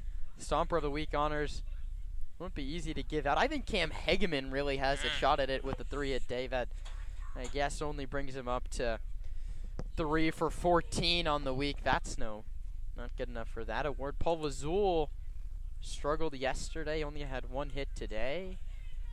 I mean, by default, it's going to go back to Max Handren. That one skips past the catcher all the way to the screen. Handren will head to second base and stop there. That would be a nice insurance run if Sonoma can get it. We'll see how that one is ruled. Could have gone against both Krogan or Justice. Pass ball, wild pitch decision for Austin Oda, the official scorer today. Wild pitch charged against Krogan. Now Kyle Olympia in a big spot for an RBI. He takes low outside, same pitch, but Zach Justice, the catcher, makes an adjustment and goes down and blocks it. 6-2 Stompers, runner at second, nobody out in the 9th. The pitch, outside corner, called strike to Olympia. Hit by a pitch in the first. Since then, he's struck out, bounced out, and popped out. 0 for 3 for Kyle. Paul Lazul in the on-deck circle. Olympia fooled on an off-speed. The count's 2-2, out in front.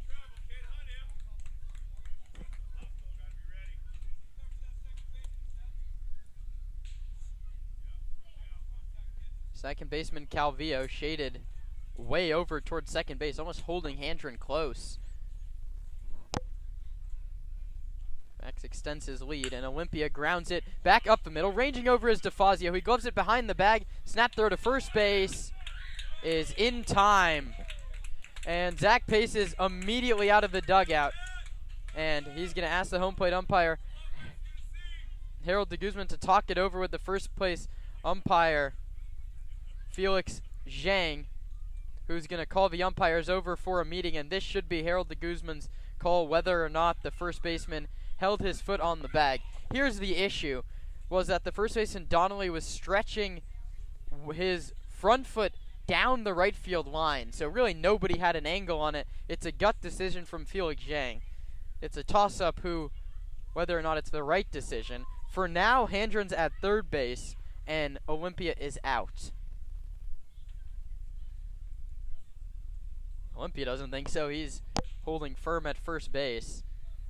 This is just, the problem is it's a tough one to overturn. He's going to be called out.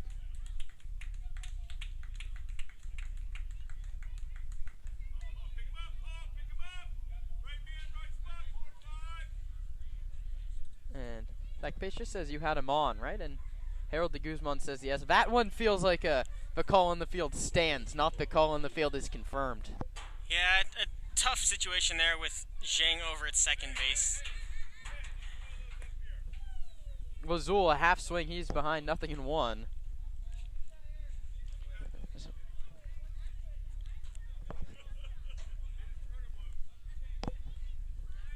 Infield's drawn in for Walnut Creek. The Stompers would love a 5th insurance run. Lazul takes low inside, 1-1.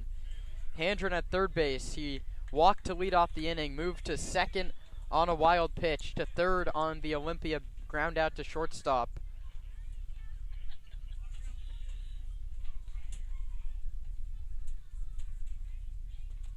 The pitch to Lazul at the knees for a called strike. Zach Justice has done a great job working with Harold de Guzman. He's bringing that pitch up, and de Guzman's biting every single time. Know your umpire and know that framing's still an art in the CCL. Why not use it? That one's lined into the glove of the first baseman, Donnelly. Hard hit baseball yields nothing. 2 down for Connor Pulowski. Paul Lazul hardly followed through with his swing before that ball was caught by Donnelly. A nice play there.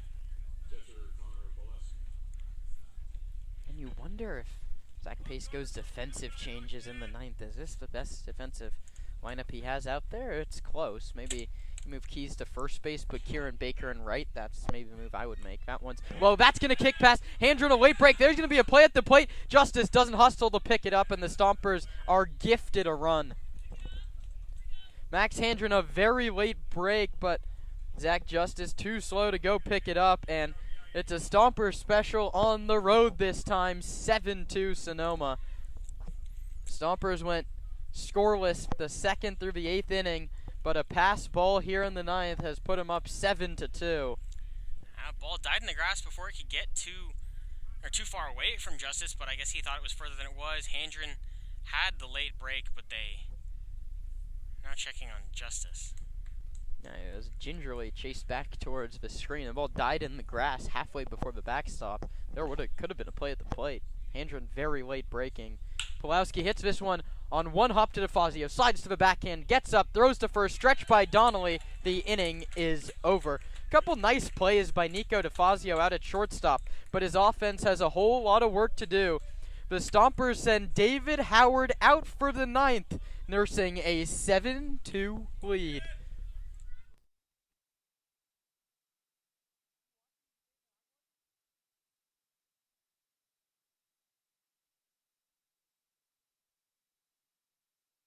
The Sonoma Stompers are tail wagging happy to have partnered with Pets Lifeline.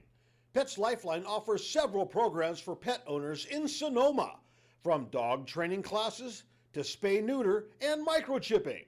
Pets Lifeline also has a trap, neuter, and return feral cat program, as well as resources to help with rehoming a pet. Pets Lifeline is here to support pet owners in keeping their pets healthy and happy. Pets Lifeline is also hosting Bark in the Park on July 28th, so you can bring your pet to a Stompers game. Pets Lifeline and the Sonoma Stompers, proud partners. The Sonoma Stompers are proud to have teamed up with Park Point Health Clubs this season. Let Park Point's innovative fitness and lifestyle programs improve your quality of life through our Focus 3030 nutrition and training program. Or take Pilates classes, learn kickboxing, get back on the bench with our weight training program. We have personal trainers and, check this out, we even have childcare to help you create the time to become the best you can be. Park Point Health Clubs are located in Santa Rosa, Healdsburg, and right here in Sonoma. Park Point Health Clubs and the Sonoma Stompers, proud partners.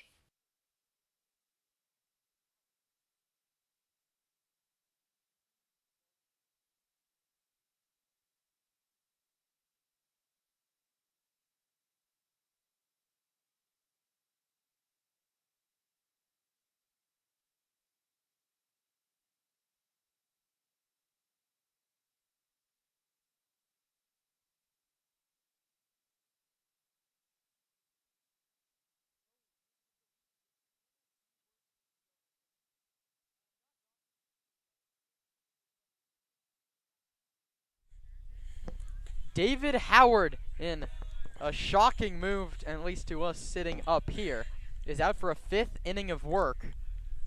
And he comes home, and it's popped up foul back behind the plate. 1-0 to Brandon Clisby's right-handed hitter. Cam Taylor on deck is a left-handed hitter, and then it's Trey Johnson, or whoever Brant Cummings wants to go to off the bench. This one's hit off the glove of Handren in fair territory up the line. Clisby is going to round first and hold there. We'll see how that one is scored. And now I wonder if Zach Pace is second-guessing his decision to keep Howard in single for Clisby. That would have been a very tough play to Handren on the backhand side. So Clisby aboard for the 3rd time today. 2nd hit for Brandon. Now it's Cam Taylor's chance. He takes a called strike 1 outside edge. Braden Gens, an all CCL North closers, up and loosening in the bullpen. Not a save situation just yet. Pulowski receives a pitch that drops low outside 1-1. Yeah, I guess it's fair to ride the hot hand here, try to end the game with just Justin Jones and David Howard burn, but I mean, you've got Monday and Tuesday off. Gens hasn't pitched since that showcase game. Why not let your guy throw? That one kicks past Pulowski up the 3rd baseline to second base goes Clisby. Double play out of order with the ground ball pitcher and Howard on the mound. That's a crucial base for Clisby.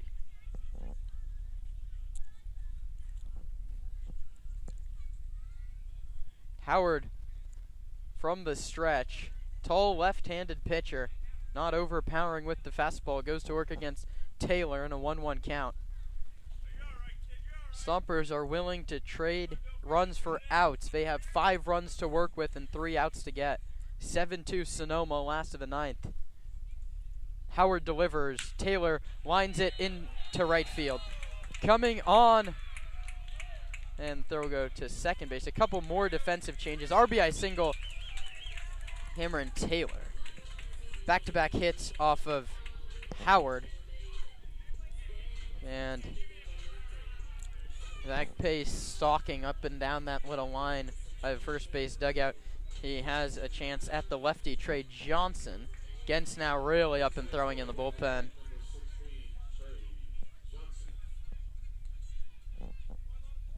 As the defensive changes for the Stompers, Kieran Baker comes in and goes into left field.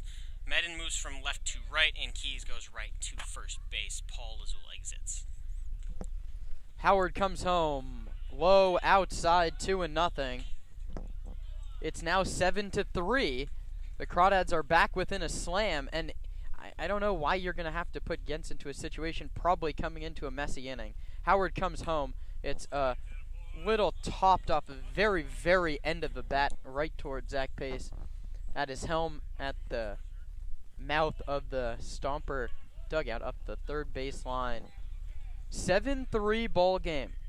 Crawdads trail the Stompers. The pitch to Johnson hit him. So Howard gives up single hit by pitch. And now it's Braden Gens time, you'd have to guess. Well, that's not confirmed. Zach Pace, acting as the pitching coach and the manager, makes the slow walk out to the mound. The Stompers were on the winning end of a fun 5-run 9th inning to win it here on Friday. They're hoping not to be on the wrong end of one here on Sunday evening. Nico DeFazio is going to come up first and second with nobody out. Clisby, infield single to start it off the glove of Handren. He moved to second on a wild pitch, scored on a Cam Taylor RBI single. That's Trey Johnson was then hit by a pitch. He's at first base, and David Howard's going to stay in this ball game. This has to be the last hitter. Stompers in desperate need of a double play. The tying runs in the on-deck circle, that's Ryan Ellis. 1 home already in the bottom of the 9th. The Stomper lead is 7-3. And you wonder the decision-making coming into Howard coming back out there. His last pitch of the 8th inning was hit probably 330 feet out to where the wall was 335. He's come back out single, wild pitch, single, hit by pitch. First and second. And DeFazio is behind in the count, 0-1. Howard comes home. Nico takes low. Nice block by Pulowski. Tying run on deck. That's Ryan Ellis. 7-3 Stompers, 9th inning. A win for Sonoma would mean they control their own destiny to win the North if they could sweep out the end of next week. Howard delivers. Called. Strike 1 and 2. I don't know a situation in this at-bat that would let David Howard face Ryan Ellis for a third time. 1-2. Howard looking for a 2-ball or a strikeout. Nursing a 4-run cushion. He comes home. DeFazio grounds it to Handren. Gobbles it up to second for 1. The relay to first is in time. Around the horn go the Stompers. 5, 4, 3, double play. Just what the doctor ordered. And the Stompers are 1 out away from securing a series victory over the Crawdads. And this just proves how I can sit up here and question Zach Pace all day long. He's a baseball manager, and I'm nowhere close to that job. First pitch strike to Ryan Ellis. Beautiful 5-4-3 there. Stompers go around the horn.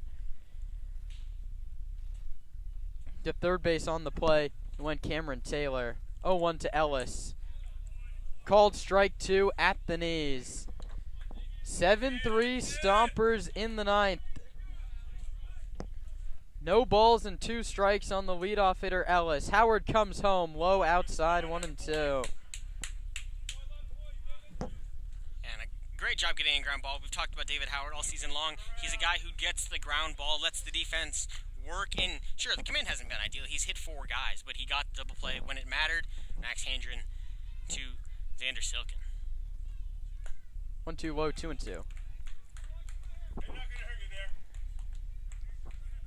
This would be a big win for Sonoma and really change the outlook on the CCL North. 2-2 pitch from Howard. Ellis grounds it towards second. Silkin fields, throws, in time to get him.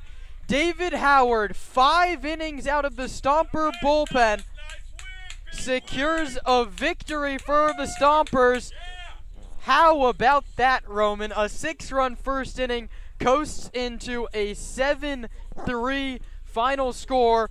The Stompers hold lone possession of first place, 1 game over Slow, 2 games over Walnut Creek, 3 games over Alameda, and there's just 4 left to play for Zach Pace and the rest of the Sonoma Stompers. Let's start with that first inning. Stompers get 6 runs, but for 7 batters reach without an out. Yeah, it was a big first inning. It carried the momentum through this one. The last time these two teams will play, the Stompers, probably not the ideal offensive output. I mean, you don't want to go from the first to the ninth without scoring a run, but they get the job done. Justin Jones was fantastic to start. David Howard comes in and was shaky at times, but gets the job done with plenty of cushion. I mean, the Stompers win by 4. A big one to coast into 2 off days, and then a home stretch that is more than favorable for the Stompers. Yeah, the Stompers have 4 games left of league play in their season. That's the San Francisco Seagulls on the road on Wednesday, Friday at home against the Gulls, and then the Philippines national team, who the Stompers beat earlier this season, bring a 3-16 record into Arnold Field Saturday and Sunday. As things stand, if the Stompers win all 4 of those ball games, the CCL North title runs through Sonoma next Wednesday. Yeah, and that would be just the most ideal situation for Sonoma. I mean, whoever wins it, they only got to win 1 game. They're fully rested, and they're playing the latter of 2 teams. Whoever plays in the 2 and 3, if that's Walnut Creek going down to Slow, I would hate to be the Crawdads there. A long trip immediately into another ball game in a fully rested Stomper club. That's a recipe for success for Zach Pace and Sonoma, but you can't count your chickens before they've hatched. You got to go win 4 this week. Stay healthy, get your guys in a good spot, and then worry about what comes after next Sunday. 7 runs, 8 hits, 1 error for the Stompers. They improved to 22-14 and now have a full game lead over everybody. One more time, it's 1 on Slow, 2 on Walnut Creek, 3 on Alameda heading into the final 4 for the Stompers. The Merchants and the Crawdads battle 4 times this coming week. On the other side of things, 3 runs, 6 hits, and another costly 4-error day from Brant Cummings and the Crawdads. They fall to 18-14, just 10-9 here at Monte Vista High School. Justin Jones, the winning pitcher, he improves to 1-0. Dylan McShane takes the loss. He is 1-2. David Howard, 5 innings, secures him his 2nd save of the season. 7-3 Stompers over the Crawdads. They win the week, they win the series, and they hold really just about all the leverage you could ask for with 4 games left to play against 2 teams well under 500. Nothing's guaranteed, and there's a whole lot of fun scenarios to play out. That will start on Wednesday, though. The Stompers are off Monday, and they're off Tuesday. Wednesday, we'll see you for a 5:50 pregame show at San Bruno Park against the last place, San Francisco Seagulls. But for now, one last time, the first place Stompers beat the Crawdads 7-3. Justin Jones over Dylan McShane. David Howard, the save with a 5-inning relief appearance. We're back on the air Wednesday at 5:50. 50. For my broadcast partner, Roman Raffelli, everyone else that helps make this broadcast run, I'm Karen Costa, signing off from Danville. Stompers win it 7-3.